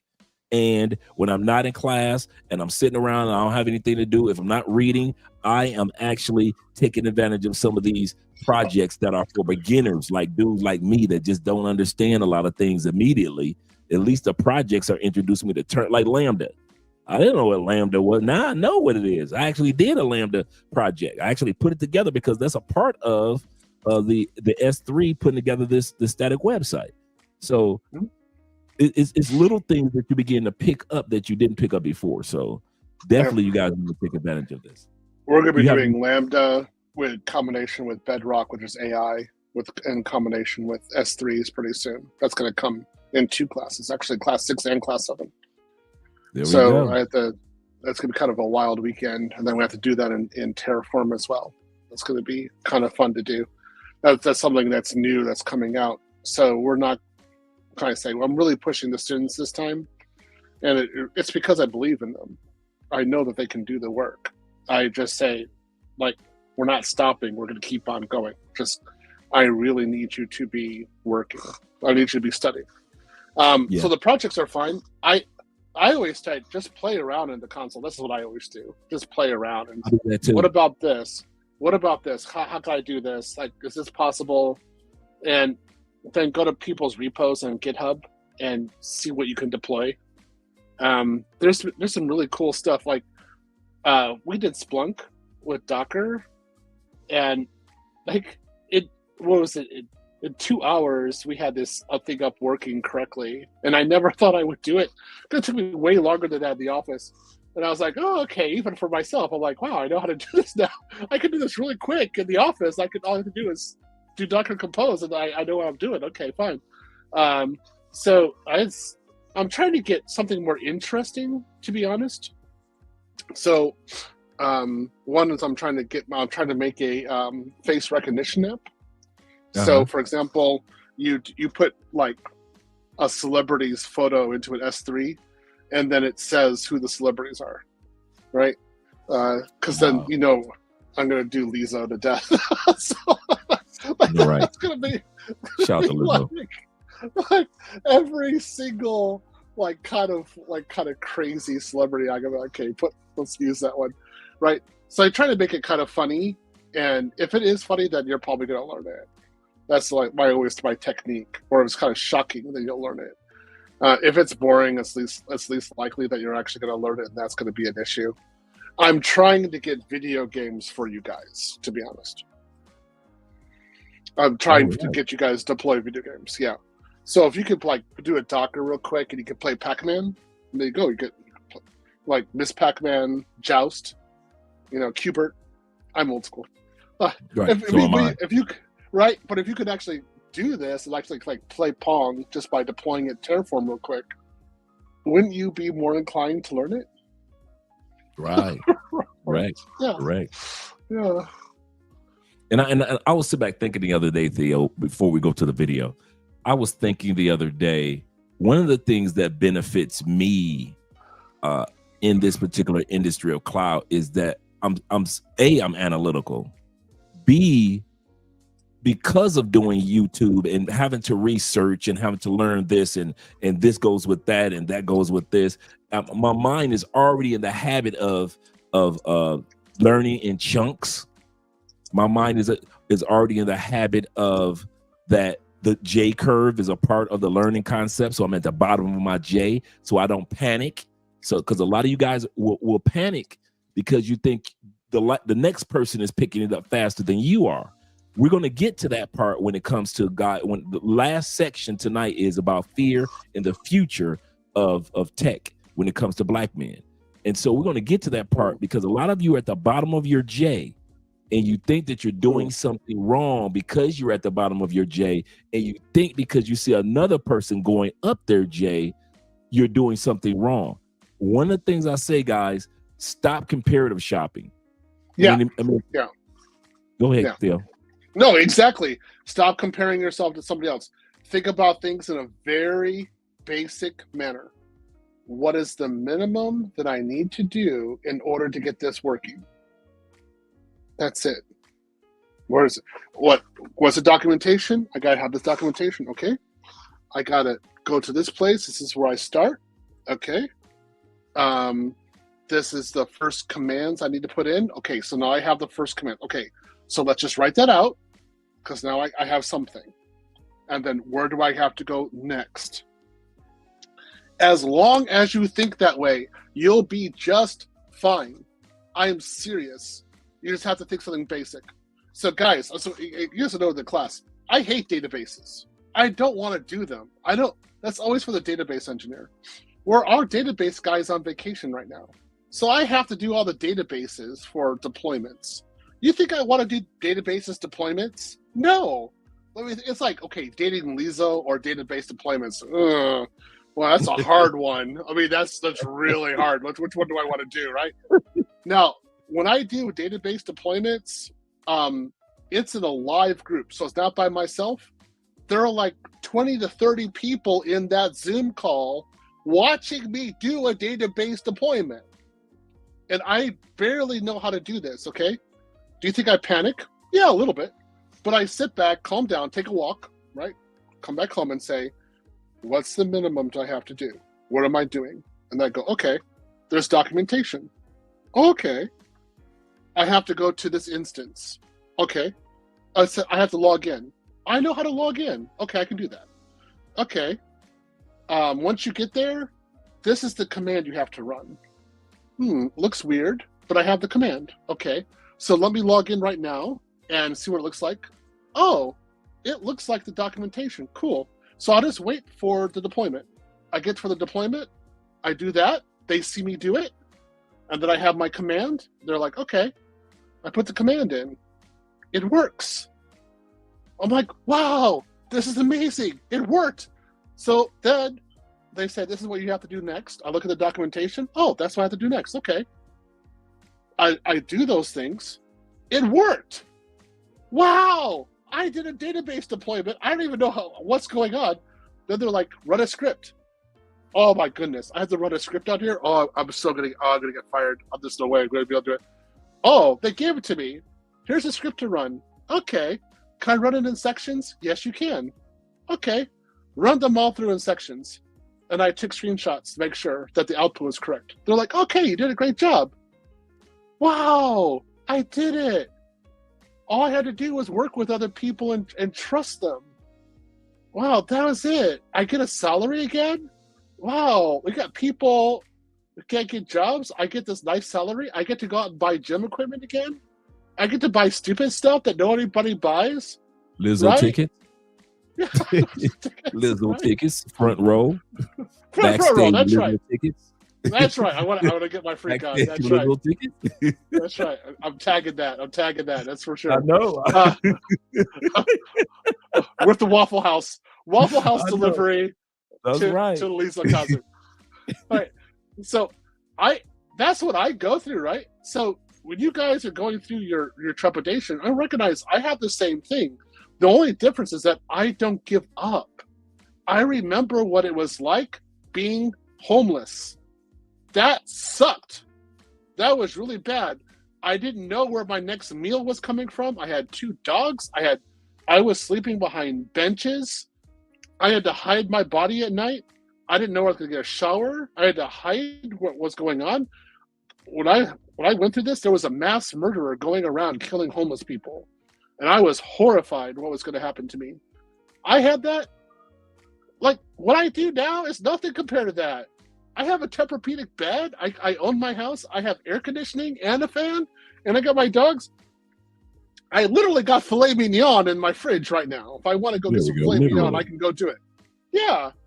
Like, it's all easy. So I always tell guys, where do you start? Go from there. Like, that's it. Just write out the steps. When you get to a point you don't know, start looking only for that. And then just go step by step afterwards and make it easier for you. Because if you're thinking you have to know everything, it's like, again, this is your channel. It's like me it's like me dating a new woman and thinking I know how to get her to climax from the first moment. Look, I'm not that kind of guy. I don't know how to do that. I have to know her for a while. I have to feel her out. I don't know what I'm doing. I'm not like you, Dre. You know what you're doing with. I don't know that. They don't have like a Terraform prompt or something I can SSH into. Like, okay, yeah, this is your sensors. I can just upload some code there. Oh yeah, you're feeling it. Good. I don't know that. It takes me a while. So I never think back and say I have to do everything and get a woman off immediately. Huh? No. I'm human. Okay? That's how I do things. So when you're doing work, it should be the exact same thing. Okay, I know how to get this far. I get help on the rest. I go out and get the documentation. I'll work out from there. As long as you're thinking that way, you're going to be fine. If not, if you're thinking you're going to know everything, nobody knows everything from the beginning. Be human. Stop doing that to yourself, really. You're going to have a heart attack when you're 35. Get up. Come on. Man, I like that. Be human. That's a t-shirt for you. That is a t-shirt for you. Someone asked a question. Man, El Patron. I hadn't skipped past your statement, El Patron. He said, when is the next opportunity to sign up for Theo's class? Okay, so I'm teaching. This is how the class is going right now. So I'm teaching Cisco starting next week. So if you do want to take Cisco, you can ping us real quick. But I'm taking beginners for that one. The class 7.5, which is GCP, I am accepting new students for that class. Okay, so let me say the next one. There's going to be a new cloud course next year offered. I'm developing it right now. It's not AWS and it's not GCP, but it's another cloud. So I'm there's no way of stopping it when we have to have that cloud offered. So if you wanted to get into a class, you could do GCP and the other class next year. But the AWS class, you can't get into that one until September 2027 at Andre's backyard, because we're going to be in Colombia. So he's going to be barbecuing, even though he's a vegan. We don't care. So he's a vegetarian, so he can't, he likes to fish, but he's going to be barbecuing food for us. So that's what's going to happen. Because Andrea's going to be so happy too, because she's like, yeah, she has her man still. No crying on the live stream and making me feel horrible. Right? I'm taking her man. Yeah, she did cry, didn't she? That's right. Yeah, I feel so bad. I feel like, why am I doing this? Like, let's just have a conclave in Cali and call it a day. Yeah, I know, right? Yeah, it was hard. It's hard to watch that. I'm like, oh, I'm a bad man. That's funny. So at the end of the video, guys, we're going to be discussing how to sign up for the next wave of class that Theo is mentioning. But I want to continue on with the next on the interview section, because that's what we're looking at right now, the interview section. Hey, thanks, man. For today's interview, I want you to explain the difference between containers and Kubernetes. If you can't explain it, you're not going to get the job. I bet. Imagine your Empire from Star Wars, right? Containers are basically your stormtroopers. What are you doing? Are we even I kind of figured you would like this one, Theo. That's why I posted this. still talking about tech here? Bro, hear me out. Stormtroopers are identical. They come with everything you need. Armor, blaster, training, and you can deploy them from anywhere in the world. That's literally what containers are. They package up everything your app needs to run, so it works the same whether it's on your laptop or Amazon servers. That's actually not a bad example, right? But Stormtroopers alone are just individual soldiers without any coordination. That's why you need Kubernetes, which is basically Darth Vader commanding the Death Star. Vader decides how many Stormtroopers to deploy and where, replaces the ones that get taken out, and coordinates the whole operation. Kubernetes does the same thing. It manages all your containers across multiple servers automatically. Wait, so how does this actually work in production? So when millions of people hit Netflix at 9 p.m. on a Friday night, you've got the Kubernetes control plane handling everything. The API server takes the request, the scheduler decides which server gets the load, and the controllers keep it all running. Walk me through what it looks like. So all the viewers hit the load balancer first. They get distributed across worker nodes like server 1, 2, or 3. Server runs containers for streaming or user login, and the control plane constantly monitors traffic and spins up more containers automatically when needed. Where did you learn this stuff? Oh, I just went to learn.nextwork.org and I did this entire series on Kubernetes plus the Docker. Now that's the website that I just gave you the link of, guys. I gave you their TikTok and I gave you their website that has the free projects for you guys to do. So that's the website that he's talking about. Project. You are hired. It's literally step-by-step guides and I get documentation at the end. Not bad. Thanks, man. So if you ever read a job description and think, I ain't ready for this, I don't check every box and they'll never hire me.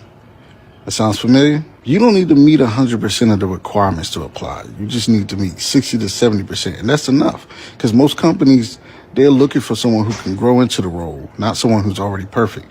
Because think about it.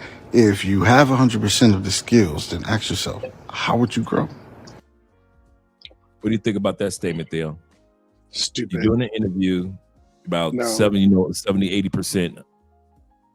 What would you say? What would you say in regards to that? I always say they ask for 10, you need to bring 12, and at work you do 2. That's it. That's a good way to put it. That's generally how it works.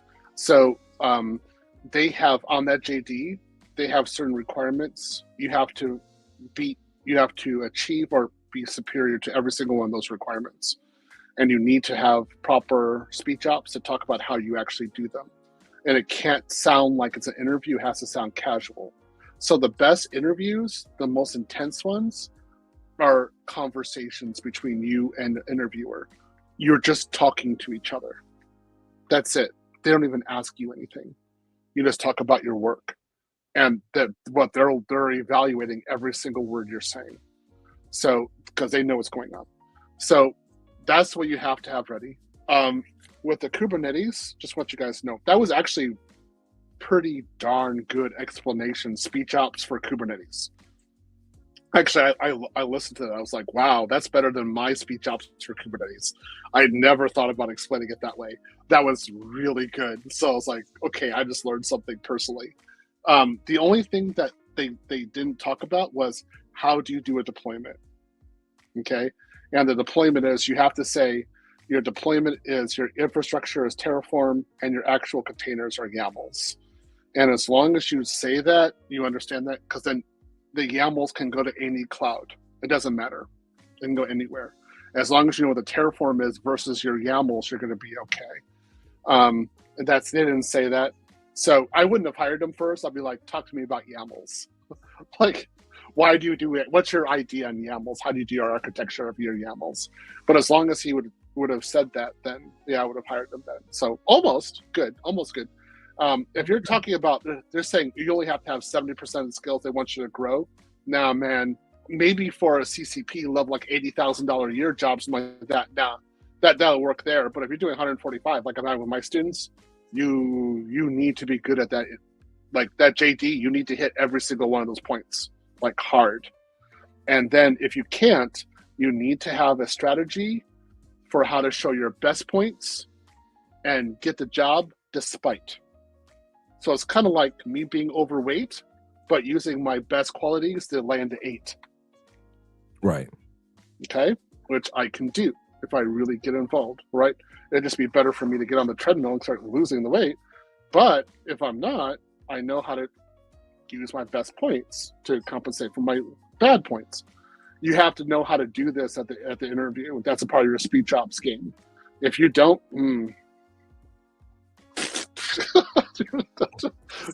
Seriously. Yeah. Seriously. Yeah. Let's continue on. Good points, Theo. Thank you. Yeah. But here's what you can do to stand out, though. So you can highlight your cloud projects, so you can show that you can build and show that you can troubleshoot, not just study. Then you can tailor your resume. So you should match your experience to the key skills listed in the role, not what you want to showcase, but what they ask for. They literally tell you what they want in a candidate, and some of y'all don't even listen. Then apply even if you're not 100% ready, because the experience and growth that you need happens on the job. If you want to update on No. He's talking about someone who's inexperienced. That's not how you do it. This is what I teach you guys to do in the class, all right?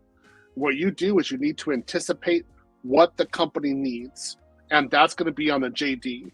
But you need to actually talk about how they're actually operating. And you got to say, based upon your operations and your IT needs and what you're doing, this is how I think you would solve the problem. And let me walk you through it. And so you just go step by step and talk about a solution for them and how their day-to-day would work and how they would be improved by hiring you and with your ideas. And you're going to be like, hey, I'm going to give you these ideas. Even if you hire somebody else, I want you to have these ideas. I want you to have these solutions. If you're confident like that, oh yeah, you're probably going to get the job. But if you're not, you're just answering interview questions, and they know you're kind of insufficient, so maybe they'll give you a Hail Mary pass. That's like getting pity sex from an 8. Right. You know what I mean? She pities you. She lets you hit it. But there's nothing, she knows if a better guy walks over, she's going to get that other guy. She's going to get rid of you. But if you got the solutions and you're actually talking to them on their level, they want to be around you. They might think you're indispensable. That's where you want to be. There we go. We've heard from the best. Check this one out, Theo. You'll like this one too. How my life is going, I'm so nervous that I want to shit myself. I'm not even kidding. I am a junior cloud engineer. I just design shit in AWS. I don't even actually code. I don't code at all. I haven't coded in 4+ years. I've all forgotten how to do it. I don't remember how to code at all.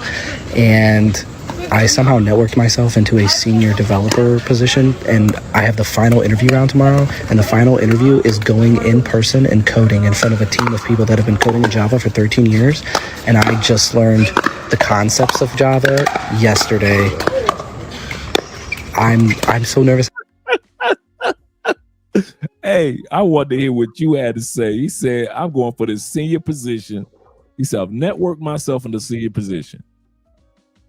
I am going to interview in person in front of people that have been doing it for 13 years. And I just basically started learning this yesterday. Okay, I always tell the students in the class, understand what you can do and what you can't do, and be realistic. If, for example, he's just learning these concepts, no, you're done. You've overstepped. They're good for the future. You're not going to go get that interview. It would be like me saying that I'm going to train for, like, you know, to be a bodybuilder, which I would like to do that. Right. And I'm going, okay, so I have all my equipment, right? And I'm just going to, okay, so they have like a competition tomorrow where all you do is like wear like a male bikini in the bottom, and I'm like shirtless after that. Right. And I'd be like, you know, no matter how much intermittent fasting I do between now and tomorrow, I think I should keep my shirt on. Okay? I mean, I'm just being honest. Like, you know, I don't have that physique. So those guys on there, you go in there, I've had students do this. They think like, oh yeah, I could do databases like as a pro in front of Indians tomorrow. And they've been doing it 10 years. I just learned what RDS is. I'm like, no, you're not going to do that. You're done. You're over. You're just going to embarrass yourself. Stop. It's over. Instead, what you need to do is write down what this is and make that into a 6-month to a 1-year goal to actually understand that. Then you're okay. But if it's something major, you need to start working on it. So that's a specialty area. It takes a little while. So like, again, let's see, like, okay, I said AWS infrastructure with Terraform, 4 hours a day, 6 months, then you can start doing something, right? Okay. Well, with database, it's kind of the same thing. If you really want to get good at databases, you have to do Oracle. Okay, so 4 hours a day, 6 months, then you can start thinking about that, right? If you really want to do Python architecture for applications, not doing like scripting, something like that, which is easy to do. You want to actually do applications in Python, 4 hours a day, 6 months, then you can start thinking about getting a job, right? But until then, no, man, this isn't going to work. It's nice to have, but it's not going to happen. And I look at it from that perspective also, and that's why a lot of these clips I threw in there on purpose, and that's why I wanted to get your reaction to these scenarios that they're giving, so we can get updated, real responses, what was really taking place, so none of us will be kind of like thrown off when we're looking at TikTok videos or YouTube videos and we're thinking that it's supposed to be this way, and then we find out that the reality is that is really not that particular way. Like you said, like, yeah, I cursed those Indians all the way home, but it was my fault. Yeah, of course. Yeah, because you overstepped yourself. Right. Yeah. Right. Yeah, they're not playing around. Yes, sir. Let's go to the next video. We'll finish off this one to the next one. I feel it in my stomach. Like my hands are shaking, my heart is pounding. I literally have to shit myself. I've already shit myself twice today just from being nervous. That's how my life is going right now. Yo, so I completely understand failing interviews. I'm gonna be completely honest. I can produce work. I can make prototypes and get a prototype out there very quickly. And I can pick up a lot of, tech. So I can go from not knowing something to have.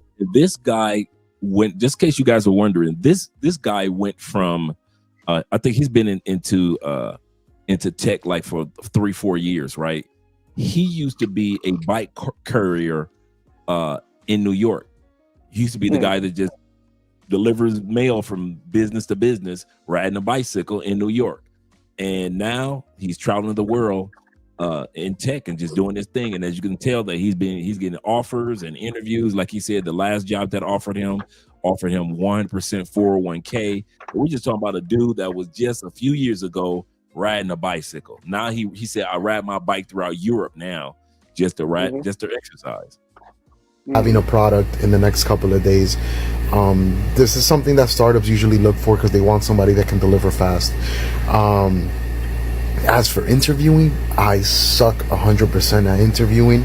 The problem with interviewing as a software engineer is that you don't know what you're going to get interviewed on, right? So my point is, these interviews are hard. The more you fail, the more comfortable you're going to get with talking, the more comfortable you're going to get with figuring out problems in the before you go fly and all that stuff. So you don't need to okay go crazy studying with data structures and algorithms. Another technical. Okay, I'm going to hear what you have to say about that. Okay, let's just talk real quick. Let's talk basic game, because you have pretty good game. I'm sure you understand that if you're talking to a woman, you're single, go back in the day, you're talking to a woman you know is outside your league, you can just focus on other points and not her beauty and not True. your weak points. So you just focus on other things and talk about them and just be normal and get her to unwind, because there should be like, wow, I'm actually talking to someone who's not all about my beauty, but he's just being normal and we're just having fun. That's the only opportunity you're going to have. You're going to have, because you know she's got 10,000 other guys who want to bang her out, right? It's the same kind of thing with these interviews, okay? So if what you have to do is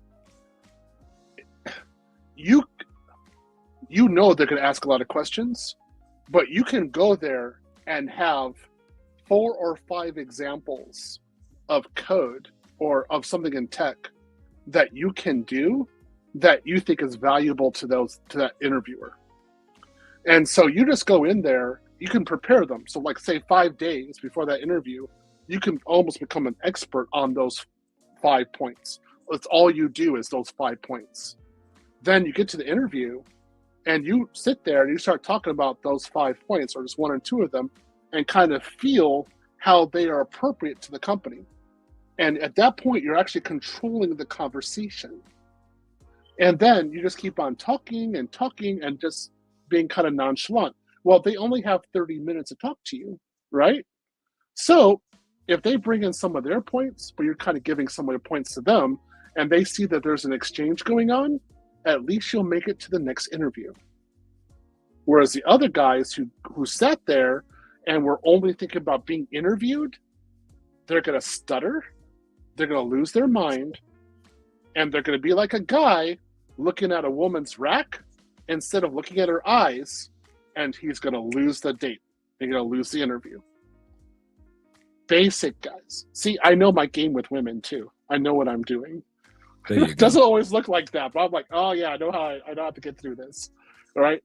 So that's why I say, guys, you have to know what you're doing, and how he's talking in a way to lose. That's not how you do it.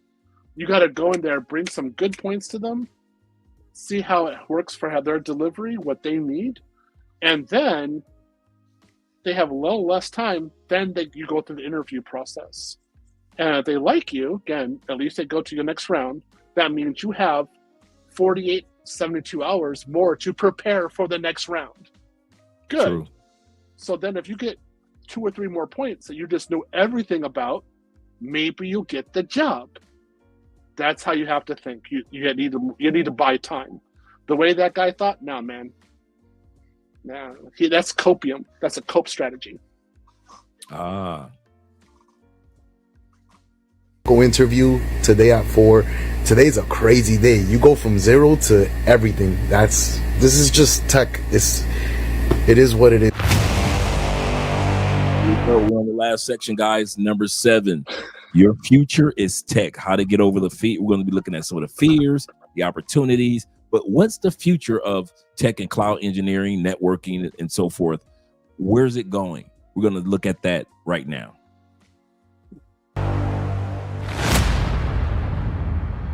Opinion, here are 3 areas in tech that are not yet oversaturated. First is cloud computing or cloud engineering. This is a field in tech where most new developers are scared of going into because it seems very difficult, while in reality it's not really that difficult if you dedicate enough time to learning it. Second is DevOps and automation. Honestly, I don't understand how and why this field is undersaturated. It's popular, it's not difficult, it's very easy to get into, but no one is giving it that much attention. And I guess it's because there are really not many tech creators or influencers pushing it in the tech community. Lastly, AI engineering. I think we all expected this one. I feel like AI is still trying to find its place in the tech industry, and companies are also trying to include AI into their business operation. So it's still fairly new, and the AI engineering role doesn't really have that much attention to it yet. But aside these 3 areas I just mentioned, there are other areas in tech that are also undersaturated. But these were the 3 areas in tech people think are undersaturated. But also, let me know what your opinion is. What are the 3 areas in tech you feel is undersaturated? Let us know in the comments. Okay. Okay, so AI engineering depends on DevOps. You're not going to do AI engineering without DevOps. Ain't going to happen, because you have to have what's called ML ops, which is machine learning ops. You got to put your AI through a pipeline. You're not doing this like any other way. Any company who's doing AI engineering has a very hardcore DevOps operation. So they all go together as far as I'm concerned.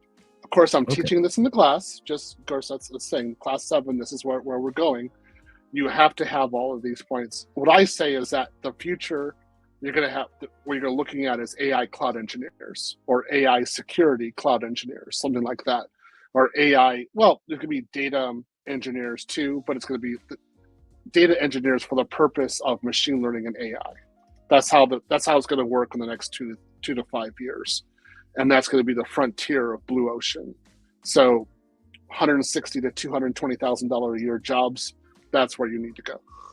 So much of the 3 that he just mentioned, just to paraphrase what you said, and correct me if I'm wrong, much of what he mentioned of the 3 different areas of cloud engineering being opportunities, DevOps opportunities, and AI or machine learning opportunities are some of the things that we're going to be learning in class. Yeah.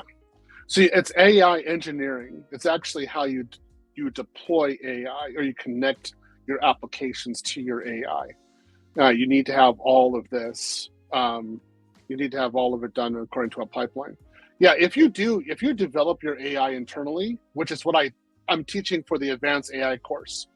If you do it internally, then you need to know the hardware, and I'm actually teaching that as well. So it's what I say is that what you need to do is have your own private cloud, which you do that with OpenStack, and then you make your own regions for your company, and then you deploy AI on the hardware, and then use agentic AI to extend AI to your applications.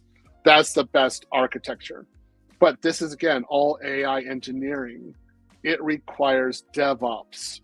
The deployment is done through a DevOps pipeline. And the reason why it's not popular is because Jenkins in particular is cumbersome. It's boring. I mean, it is boring. I hate Jenkins. I use it every single day, but I hate Jenkins. It is just blah. And I have to get better at it myself. So in the class, we're going to teach guys how to get certified in Jenkins, which is very few people get certified in Jenkins. But I want my students to be certified in Jenkins, to come out to interviews and say, I know how to do this not only for cloud, but I can do Jenkins for AI as well. That's what they need. All right. Be ready for Jenkins coming down the turnpike. Dude, you're going to hate life so much when we do it, Andre. I'm just serious. It's going to be like 2 months. Just be happy you're married. You're so fortunate. There we go. I'll actually get weak during that time. Like Columbia could probably get me then. There we go. And don't forget to follow for more. What's going on, guys? Why would I pick network engineering over cybersecurity, especially if you're new? So if you guys don't know, network engineering, we're configuring routers, switches, firewalls, access points, these physical hardware equipments. Just in case you guys are wondering, this is Theo's specialty, in other words, networking. That we touch. Basically, these devices help us connect the world together. So you're watching this video on Instagram, TikTok, wherever you're seeing this, you're watching this video because of networking, right? There's fiber optical cables that's sending traffic and data to you in real time, and it's happening in milliseconds, right? So that's what we do. Now, if you still think that a cloud engineer just sits behind a laptop all day, you're dead wrong. I mean, all right, maybe you're right, but you're sleeping on a 6-figure bag if you continue to let that thought stop you. So let me show you why. Now, I've been personally working in the cloud game for about 7 years, and honestly, it's hands down one of the most dopest, most flexible, highest paying tech careers out here right now. Some of you can make 6 figures from the start. I did, but it all just depends on the company you work for. And if you don't, okay, so what if you start off at 70, 80, or even 90? It's only up from here. That's in tech. Network. All right. I knew you were going to have something to say about that. Oh, there's talk so weak. They talk so weak. Okay, let's be honest here. Okay, so if you're doing security, security requires you to know something first. If people think they're going to go directly into security, I'm like, what are you talking about? What are you securing? Do you even know what to secure? Good point. Good point. So if you're not building anything, why do you have security? It's like having fire extinguishers, but you have no house. Well, where's the fire going to be? What are you talking about? So you first need to do, like I did network first, and then I did security. So this guy doesn't know what he's talking about. Okay, fine. You could do some Cisco routers, right? Okay, that's fine. Meraki and things like that. Do that. Knock yourself out. But then you're going to go into security afterwards, because network security is where the real money is. Not in security, not in networking. They could almost hire anyone to do networking. It's not, networking essentially is not blue ocean. It's red ocean right now. Wow. Just the way it is. Yeah. It's a basic skill set. If you're doing CCNP, even that, it's got a mid-level certification. That's like $80,000 a year, max in the United States. Like if you get above that, you're lucky. If that's all you're doing is networking, they really don't need. They can hire an Indian to do that, right? So you have to have like network security, because then you get the added bonus. And then if you're doing a lot with that in that area, then you can get to $120,000, $150,000 a year. But just networking, they don't need that. That's not so necessary. Yeah, the guy that I was talking, going into cloud, starting at 70,000. Like, what are you talking about, bro? No, that's somebody who doesn't know what they're doing. That's coming in with like not an abundance mindset or even being prepared. You're doing bare minimum. I have students who do this. They actually said like, oh yeah, I passed like SAA and I got a job for $60,000 a year, and I sat there for a while. I'm like, where's my baseball bat? Why are you doing this to yourself? Why? And then, well, I just wanted to get experience. What do you mean experience? You're not getting paid.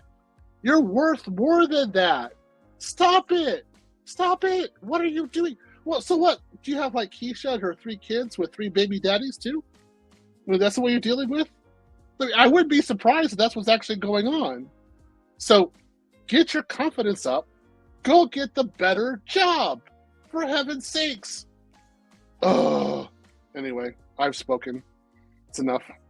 Ninja says this. He said, how do you do security if you don't intrinsically understand the weak points within the house? He said, you can't. That's the point. Security requires knowledge of what you're securing. That's an excellent point. Excellent point. Shout out to you. Shout out to you. Yes, sir. Like you got to know it. So, I when these people say like I want an entry-level security job, I'm like, what are you talking about? Or like I had somebody say I want an entry-level AI job. I'm like, what? Delusion? Is there a delusional job you can get? Like, because there's no entry-level AI. You have to have fundamental skills first, and actually like mid-level to advanced level skills after that. Then you can start thinking about doing some AI. Until then, no, man, it's not going to happen. Unless you have like, you're a proper teacher, you're going through a program, then you can do it. Good point. I just dropped the link, gentlemen. We got 113 people in the building. At least 70 of you guys. Do me a favor real quick. Make sure you subscribe to Andrea's channel. Andrea's channel over there. She's got over 4,000, almost 5,000 subscribers on her channel. Shout out to all you guys that are watching the live stream from Andrea's channel. Make sure that you guys subscribe to the channel real quick for your girl, Andrea. Shout out to all you guys. She got a lot of great content over there for you guys when it comes to the ladies in Colombia. Shout out to you guys. Let's get back to the video. We don't have too much. This is our number 7 segment. So this is our last segment that we're looking at tonight. Engineering is the easiest path in tech right now, as opposed to cloud, as opposed to data, as opposed to all these other fields, for one particular reason. There is very little competition in the world of network engineering. As opposed to cloud, as opposed to data, as opposed to all these other fields, there's very little competition. And that is a huge advantage for us network engineers because the job market is much easier. Oh yeah, the head has gone down, gentlemen. So let's see what the thoughts of Theo Wolf has to say in regards to cloud engineering. They have what the other guy was saying, like 500,000 positions in cloud that aren't being met. Whereas networking, Cisco networking has been around since 1998. Its heyday has come and gone. We already have all the networks deployed. We're just talking about upgrades right now. That's it. Whereas less than 20% of companies in the United States have access, are utilizing the cloud right now. So where's your growth? It's going to be the cloud. So he's talking right now. I'm like, what are you talking about, bro? Honestly, what are you saying? There's fiber already underneath the road. Okay? All the houses have basic connections already there. Your skyscrapers already have Cisco, Foundry, or something like that, Juniper Networks. They're already set there. So what are you talking about? They already have the guys done it. It's already been done. It's already been rolled out. What? He's delusional. Yeah, I don't know. That's a real delusion right there. There's plenty of Cisco engineers running around. Okay.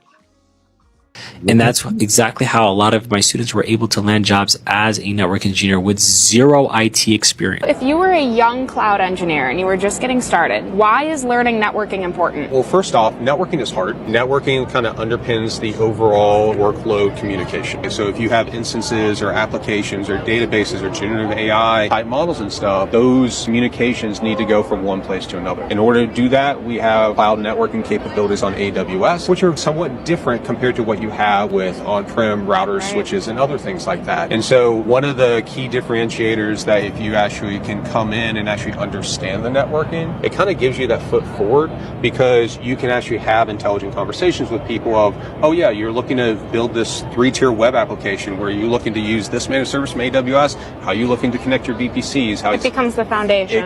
It becomes the foundation for it. Hey, if you think AI is killing cloud jobs, then somebody's telling you the wrong thing. Correct. They were correct.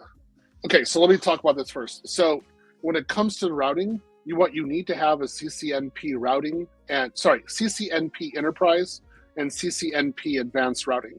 Those are the two areas because it has a lot of BGP.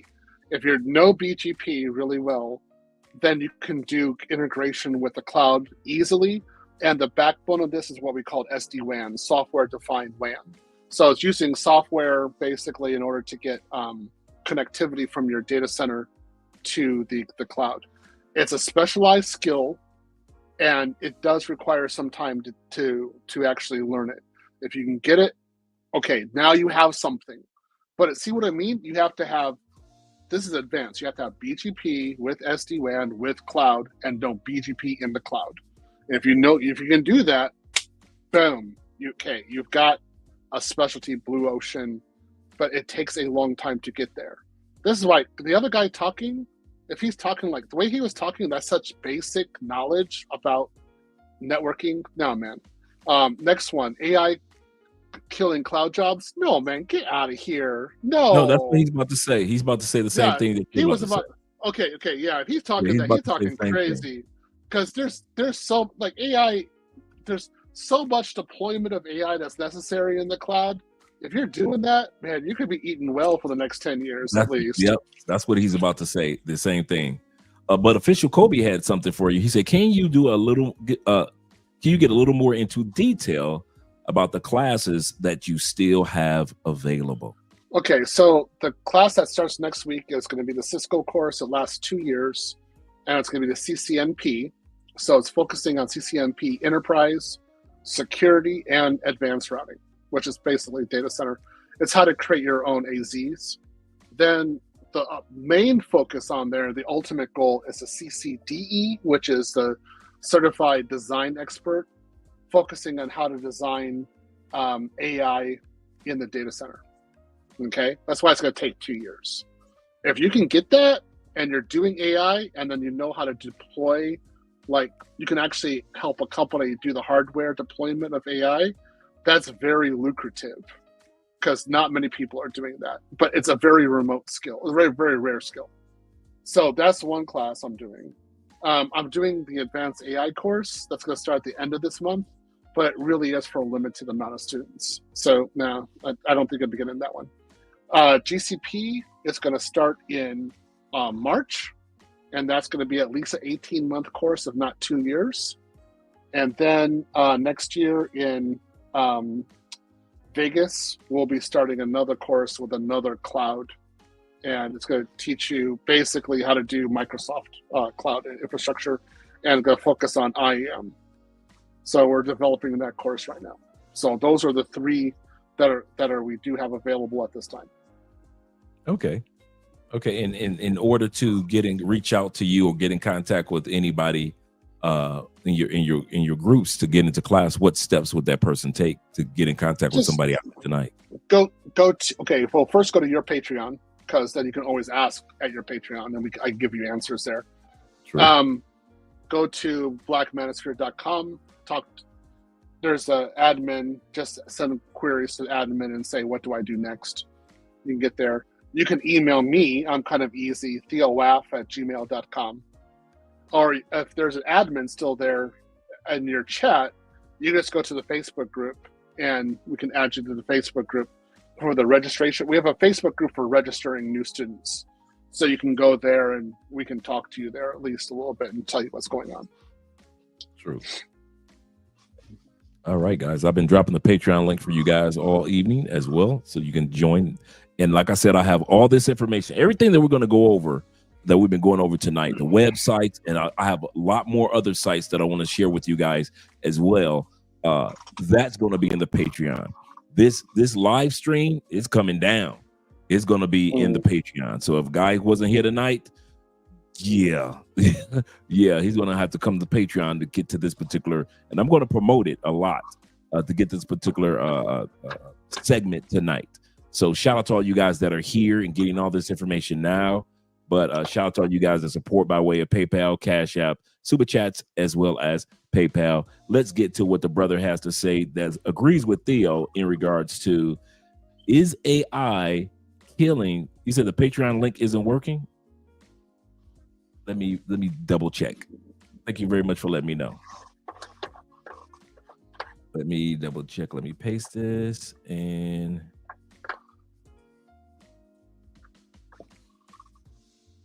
let me drop a different link. Thanks for letting me know. Yeah, you're right. It isn't working. Let me drop a different link. Let me go here. And here.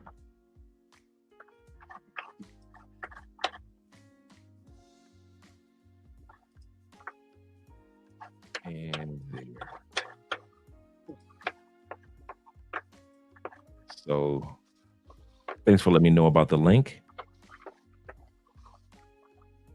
Oh yeah, gentlemen. You know I got our backs. So let's hear what the brother has to say as well. Look, AI is not the inner cloud. It's actually helping cloud explode. Let me tell you what I mean. Tools that you may have heard of like Copilot, Claude, or even Bedrock, they're cutting the busy work for engineers. So this means they're clearing space so they can focus more on strategy, scale, and security. So system design. Now, there's a report from McKinsey that says that AI cuts low-level tasks by 50%. So what happens next? Well, you're going to start seeing new titles now. AI infrastructure architect, cloud AI engineer, which you've probably already been seeing. Even vibe coding roles will probably open up because Meta just announced that they are allowing engineers to even use AI doing coding assessments for the job. And guess what? Job searches for cloud and AI are up 57% in a year. That's crazy. Now, engineers who learn how to move with AI, they're going to level up fast and get the bag.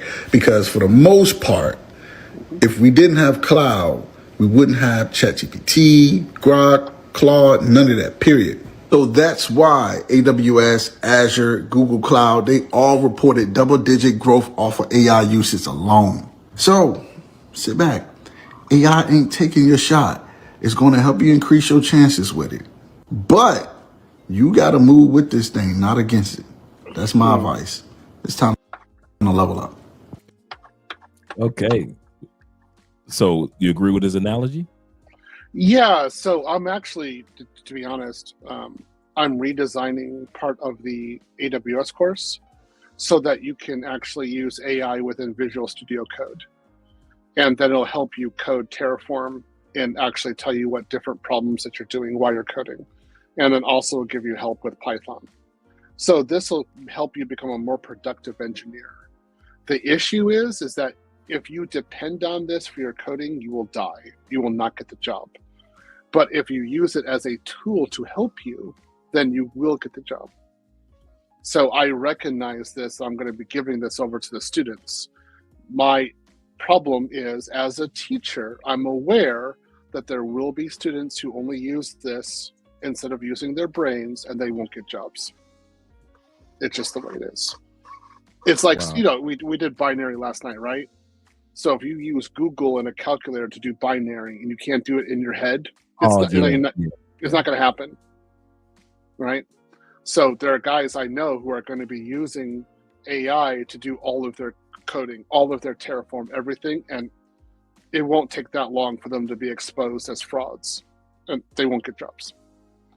So I know this, but what he's talking about are kind of like what I call AI-enabled engineers, and I know they're the future. And if you guys don't, if the students are not having that kind of skill set, they're going to be in trouble. So I have to teach it in the class. All right. Thank you very much for that information. Let's continue on. Let's finish off the last part of the videos. And this section is for the future of what's taking place, as well as helping many of us overcome fears, such as, is AI going to take over cloud? We've already debunked that. So let's continue on. Let's go here. Hey, to be honest with you, I thought it was too slow for this tech stuff. Like the first time I opened VS Code, I just stared at it. I froze. And I shut that shit right back down. This is absolutely fact. So many people want the entire roadmap. They want their 5-year plan before they've even started. That anyone who is in tech right now went through a phase of feeling like an imposter, not knowing where to start, not knowing which project to do. That's why I always recommend actually just getting your hands on, getting dirty, getting down in it. Do projects. Start with any of these projects. Do the free ones. Because the thing is, you need to actually understand if this is even a career you want to pursue. Most of you are out here planning your entire career, planning your 10-year plans, when you don't even know if this is something you even like. So just start doing a project. Go to learn.nextwork.org and do the beginner series. It'll take you less than a few hours and you will not regret it. As you do every single project, make sure that you document what you're doing. So there's going to be boxes there. Make sure you write in what you're learning, add in screenshots, because at the end you get documentation that you can then show to recruiters. This is the way to stand out in this job market. You actually need to document what you're doing so you can show it to people. Gone are the days where people just believe whatever you write on your resume or some random certification that you got. People actually want to see their use case. So make sure that's what you're doing. Ever feel like an imposter in tech? I did too. Every single day when I was starting out, I thought everyone else is smarter. Everyone else gets this faster than me. But here's the truth. Every engineer you look up to once had no idea what they were doing. The only difference is they kept going. The first time I spun up a server, it broke. The first time I set up a database, it crashed. And that's normal. Mistakes are part of the job. Follow me if you need that reminder, and send me the word tech and I'll send you my free starter guide to help you push past imposter syndrome and actually start building. Because I tell my students this all the time, confidence doesn't come first. It comes after you try, fail, and try again. If you're on your journey in tech. What do you say about that, Theo? No, that's entirely correct. I mean, it's like, again, we're talking about women, right? It's like thinking that you're going to be with a woman and know everything about her body, know exactly how to do everything from the beginning. For the most of us, we're not going to know that. Just the way it is. You screw up a few times, and if she loves you, then she's going to still continue the relationship, and then you're like, oh, okay, I know what I'm doing now. Okay, it takes a few times. But it's the way it is. It's how a relationship is. True. Do you know how many times I screw up in tech? Okay, we do deployments and Jenkins. we screw up all the time. There's actually a number. It's every time we screw up. Like the job, it has a number of increments. So like in one day, we might have 30 or 40 numbers added. And everybody can see it that's what happened. We failed like 30 times. And we're like, yeah, we did. Just the way it was. I had to learn how to do things. There are things I screw up so badly in the job sometimes, it doesn't even matter. I told you guys in class, I was doing this VPN solution. I screwed up every single day 4 months. I had cortisol attacks over this. I was insane over that. Because the way for me to do it was so hard. It's just not the way you're supposed to do a VPN. I finally got that thing working after 4 months. I sat there 2 days. For 2 weeks, I sat on the job unable to do anything. I was frozen because it worked. I couldn't believe it. So I went kind of like a reverse shock. I was like, yeah, you guys are giving me 2 weeks of paid vacation of me sitting here for the hell you just put me through. So that's the way it was. And I just got the second part of the VPN working last week. I can't believe what they did to me. And it finally worked. And so this is recent. Yeah, that's what I'm doing right now. They're making me do this hell projects, not just databases, other stuff too. That's normal. You live and learn. I'll just be honest with you guys. When I was in my 30s, I was an alcoholic for a while. Well, actually, after I lost my wife. Right, so when I was doing IT projects, I had a bottle of beer with me every single time. That's the only way I could work. And I had to wean myself off of that. Actually, I went cold turkey, got rid of all the alcohol. And I actually had to learn how to be professional in IT without drinking a drop of alcohol. That was hard. But I did it. I drank a lot of water. You can see I always have my bottle for water, right? My cup for water. So you got to get through it. You got to get through the stress. And I did. It's not that hard. It takes a while, but you guys will be able to do it. That's great. Jay says this. Shout out to Jay in Colombia with the 20,000 pesos. He says, my career in IT was 30 years before I got tired and retired.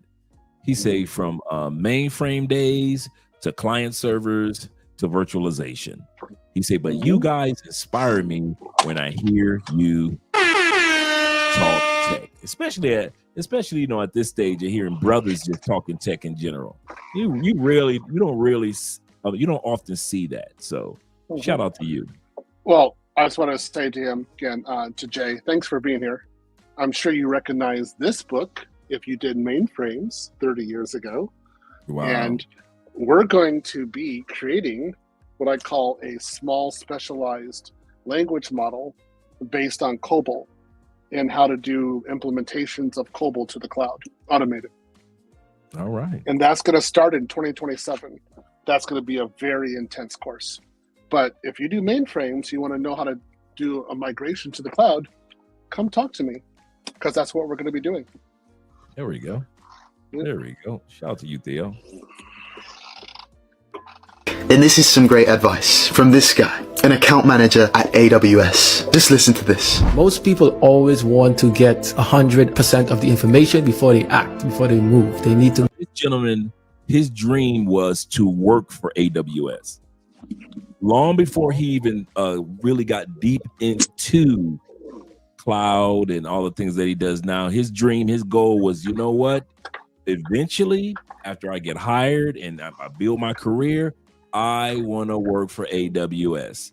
And now, over the last 5-6 years, this guy literally works for AWS. So his information you want to listen to as thoroughly as often we listen to Theo. Here we go.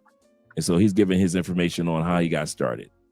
know this and that and that. I'd be like, no, you need to have a bias for action. Even when you don't have all the answers, you need to go ahead and move and start and begin the journey. That is how I've been able to do almost everything. And I've been able to figure it out on the way. So a lot of the accomplishments you see, when I look back, I didn't have a clue how I was going to do it, but I just started. I'm like, okay, I want to achieve this goal.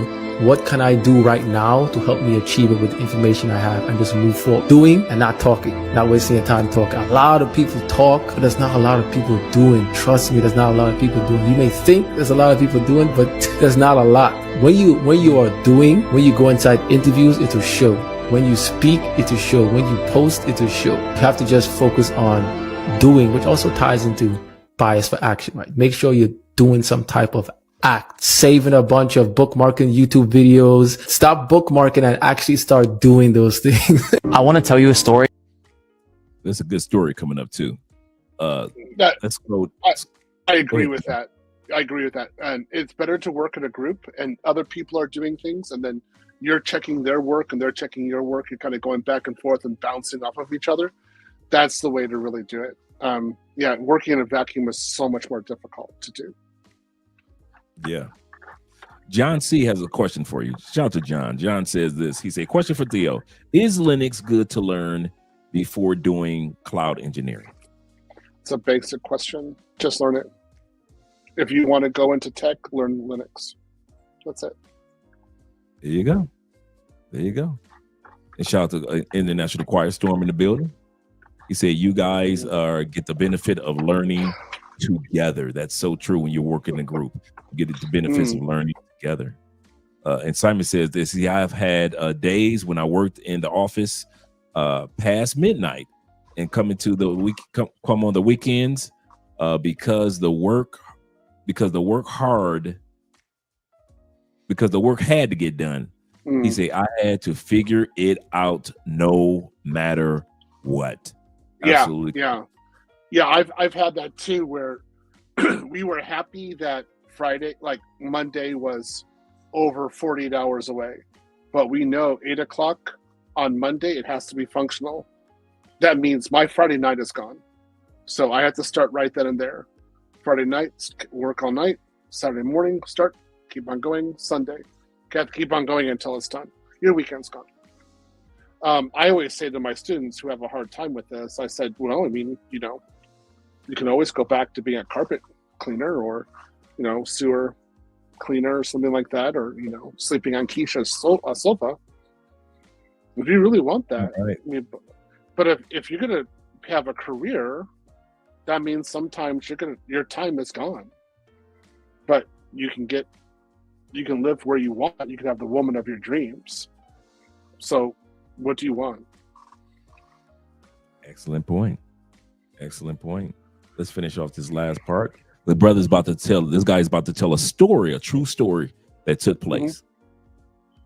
About how someone went from being a janitor to an IT lead in 48 hours. I know it sounds fake, but this is a true story. He is actually a US cybersecurity master's student. This guy couldn't find a job and he needed to pay his bills somehow, so he landed a job as a janitor. About 3 weeks before that, he had joined our community and he had started doing some hands-on projects, but we'll get to that in a bit. So he starts his job as a janitor. Day one, completely normal day, just getting into the routine of things. And day two comes along, he's in the marketing department and he's mopping the floors, and he hears someone in the marketing department talking about this website build that they were doing and they were struggling with it. And he thought, oh, I actually did something similar to this. So he went up to them and he said, hey, I heard you were talking about this website build. And they kind of pushed him off a little bit, but he said, oh, I actually did a project on this last week. And he pulled out his portfolio and showed them. He showed them the work that he had done, and the only reason he could do this is because he documented his work. They were so impressed. They were like, this is exactly what we need, that they said on the spot, why are you a janitor? Before we go any further, I saw you nod your head in regards to document your projects on what you're doing, the steps that you've been taking. Yeah, you can't possibly remember, so you need to document why you're going, and the better you do it, the better it is. Because then when you go into actually implementation, you're just going to want to say, what do I need to implement right now in order to show them what you can do? So this is kind of, it's time relevant. It's just It's just time relevant. That's all. I would say that if we're talking about dating, it'd be akin to making sure you have $100 in your wallet at all times, just in case some sexy thing walks by and you're like, hey, like, you know, do you want to have a cup of coffee or something like that, or grab a little bit to eat because you only have $100, but it is something you know you've got the cash, you can actually do it. That's like kind of like a documentation. It's like you always have a backup. You can always just implement it immediately. I'm a so-so documenter. Sometimes I do it really well. Sometimes I don't. It really depends. If you take screenshots and you're putting the documentation at the same time, you will always have that process. It's yours forever. So that's the best way of doing it. There we go. All right. We're almost done, gentlemen. Actually think that you should be leading this project. Do you want to become our IT lead? Because that school was filled and they kind of like pushed him off a little bit, but he said, oh, I actually did a project on this last week, and he pulled out his portfolio and showed them. He showed them the work that he had done, and the only reason he could do this is because he documented his work. They were so impressed. They were like, this is exactly what we need, that they said on the spot, why are you a janitor? I actually think that you should be leading this project. Do you want to become our IT lead? Because that school was looking for an IT lead at the time that was unknown to him, and he had just taken a chance, taken a job as a janitor, and then ended up landing this role as an IT lead on the second day of his job. But maybe for you, maybe you're going for a cloud engineer position, but right now you can only get a cloud support engineer position. Maybe it's worth taking that job so you can leverage it, you can work your way up in the company, because who knows what opportunities will arise. Looks like you want to get a role in cloud computing. You consider yourself a beginner. You have no technical experience. Listen, I want to be honest with you. Anytime you hear somebody say, oh yeah, you can get certified in 3 weeks and, you know, be making 6 figures in 6 months, listen, that's a red flag. I don't want to discourage you. I just want to paint a real picture. It's going to be a challenge, but it's not going to be impossible. I'm 40. I got into tech at 33. I work 9 to 5 as a cloud trainer, and I run my own cloud training program called Level Up in Tech. I built my dream home. I bought some of my dream cars. And I've also taken losses though, like big ones. Like, am I going to come back from this type shit? But through every win and every L I took, I learned a shit ton over these last 7 years in tech. Nah, this path wasn't overnight. I didn't take any shortcuts. I literally just showed up daily. I kept growing and I kept betting on myself. Now, if I can tell my 18-year-old self anything, it'll be this simple. You are going to take hits. You are going to doubt yourself. But if you stay learning, you stay solid, you keep showing up, this shit is going to pay off. Hey, to be honest with you, I thought it was too slow for this tech stuff. Like the first time I opened VS Code, I just stared at it. I froze and I shut that shit right back down. Everyone around me looked like they had a cheat code. Meanwhile, I'm over here 30 minutes deep trying to figure out why my code won't run. And I forgot to hit save. And you ever feel like tech just ain't clicking? Like you're the only one not getting it. So this right here that I'm showing you, this is the real journey of cloud engineers. Let's look at this. He said, this is the real journey. He said, you feel lost. Then you get to the point where you start to get it. And then his next stage is building projects. Oh, I get it. What do you say about that, Theo? Because that's how I feel at times. This particular flow of the J curve. You feel lost, and then you start to get it, and then you like a lot of stuff start clicking slowly but surely. It should be feeling lost, talking to somebody about how you feel, hearing their experience, and recognizing that you're both in the same position. Then you try doing something, you learn a little bit more, then the other person learns a bit more.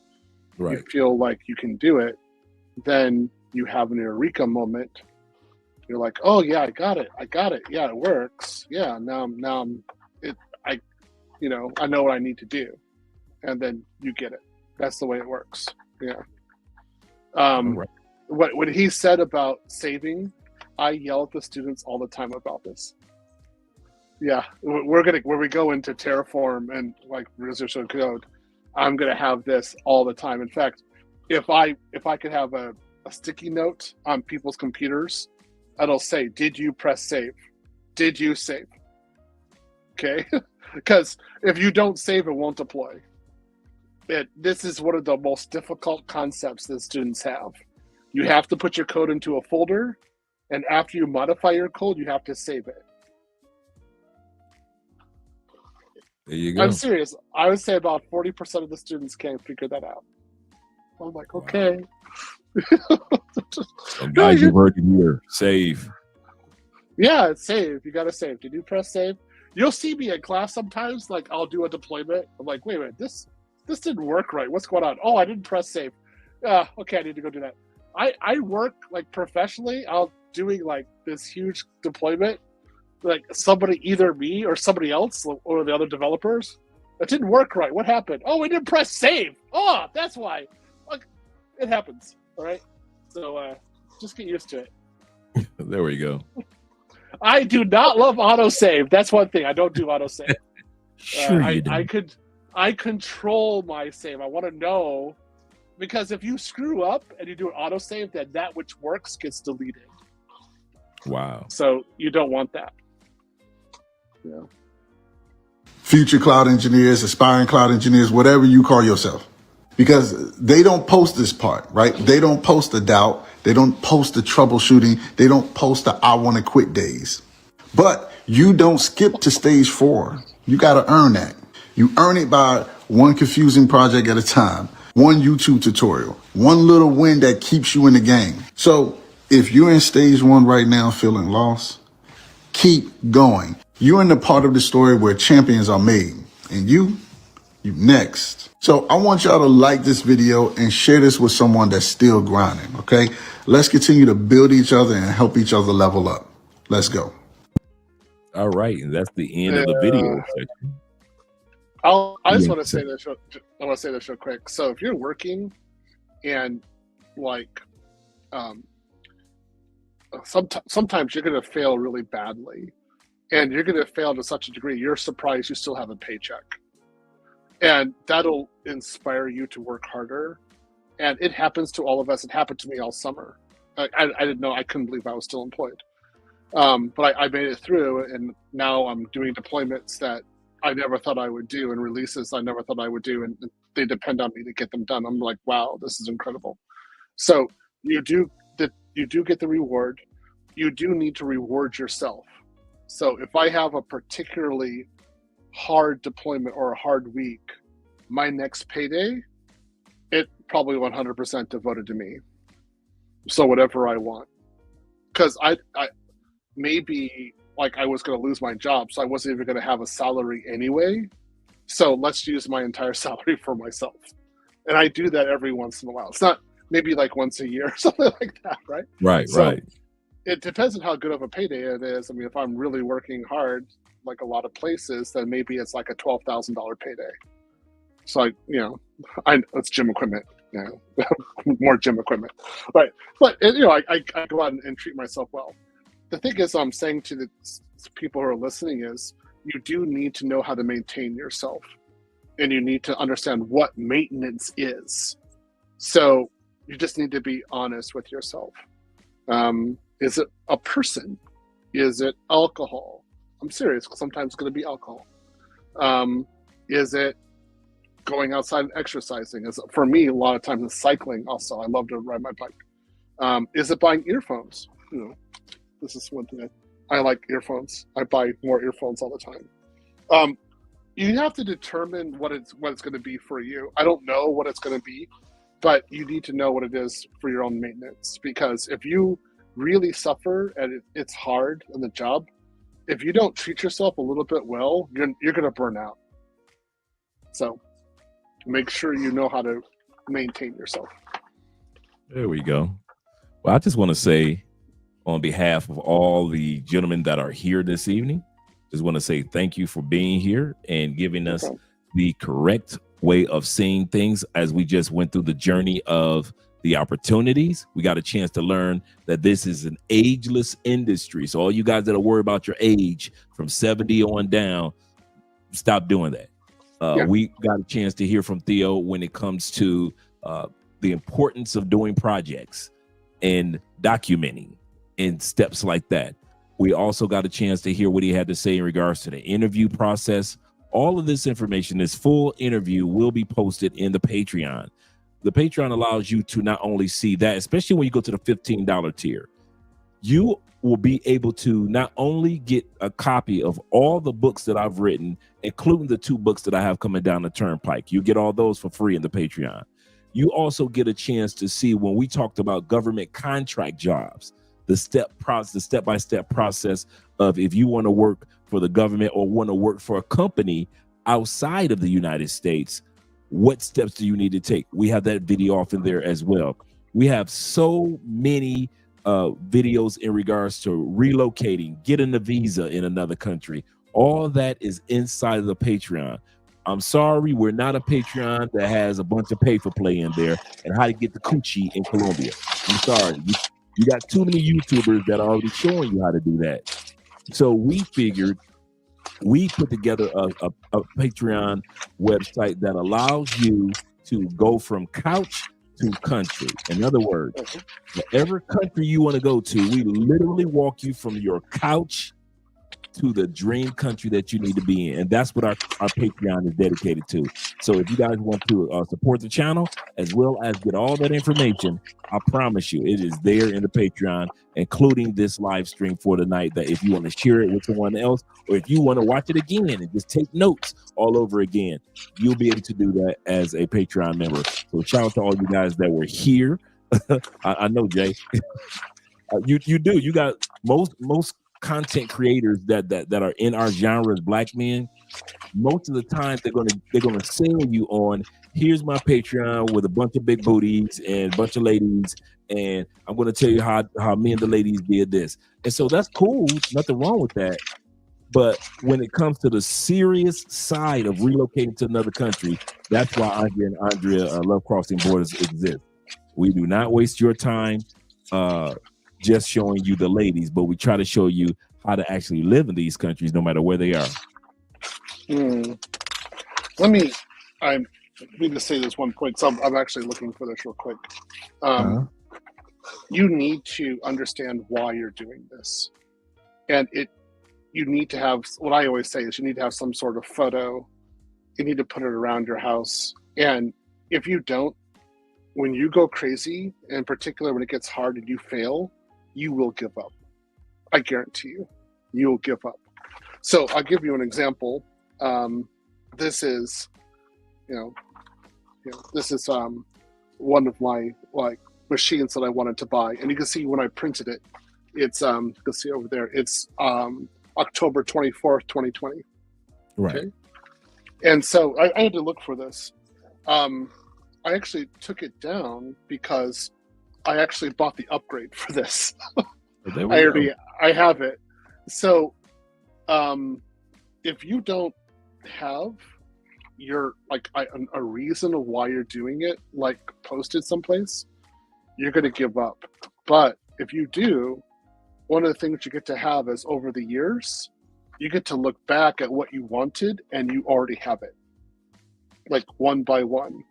And it's for me, like, I don't believe how many things I already have. Like, straight up, I don't have to want them anymore. I can just go downstairs right there. There it is. It's not a want. It's my possession. And I always say, you guys, you need to have that kind of vision, that kind of mentality. So I don't want you to quit. I'm aware that people do quit, and I'm really sad when they do. But I want you to keep on going. And the best way is to understand why you're starting. As long as you know that and you treat yourself as a human being, you're going to be okay. But if you don't, if you're just like, I'm just going to keep it in my head, that's it, and I'm not going to talk to people about it, I'm going to do it all by myself, no, that's a crash and burn.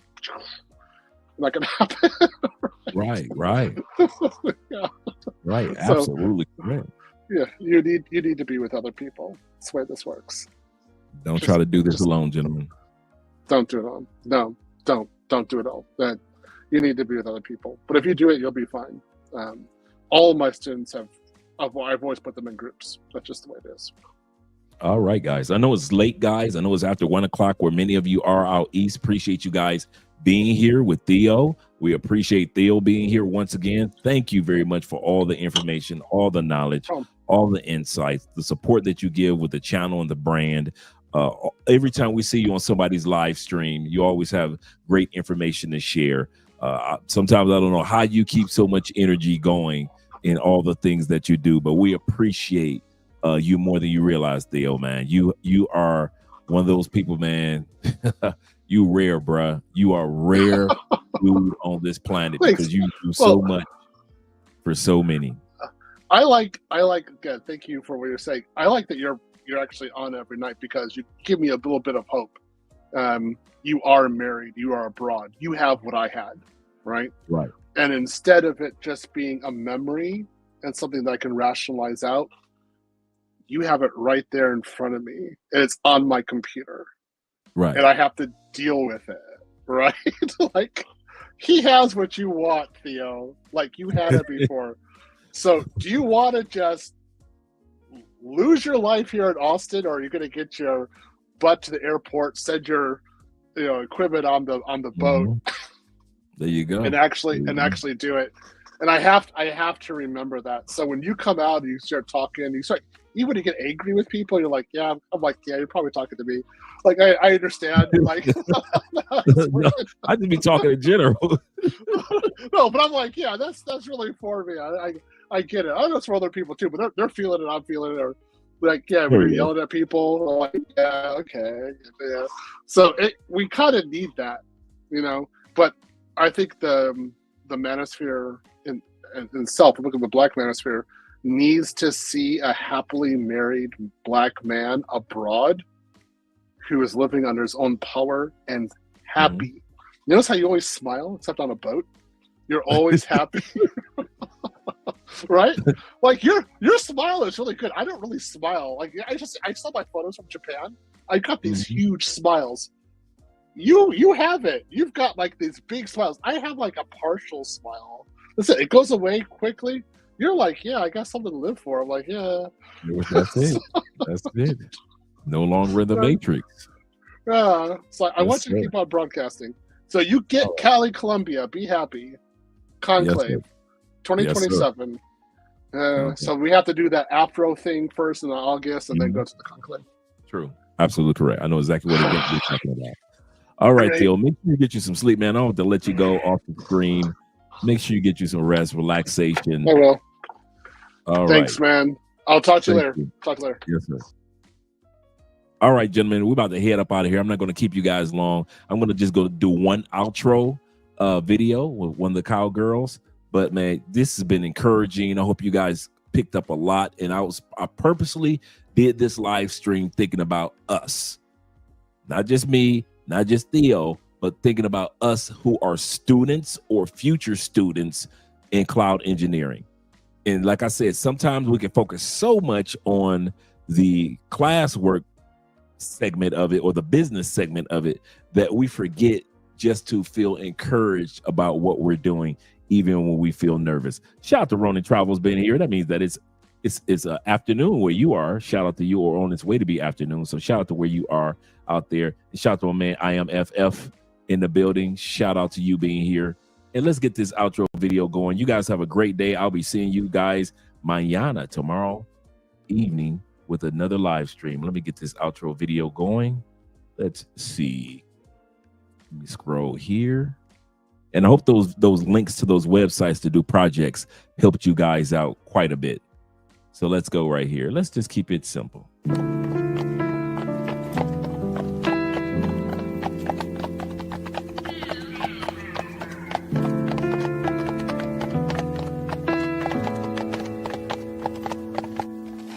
Should've known better, be shy. I should've known better, had I knew. Should've known better, tell me that this wasn't all for nothing. Should've known better.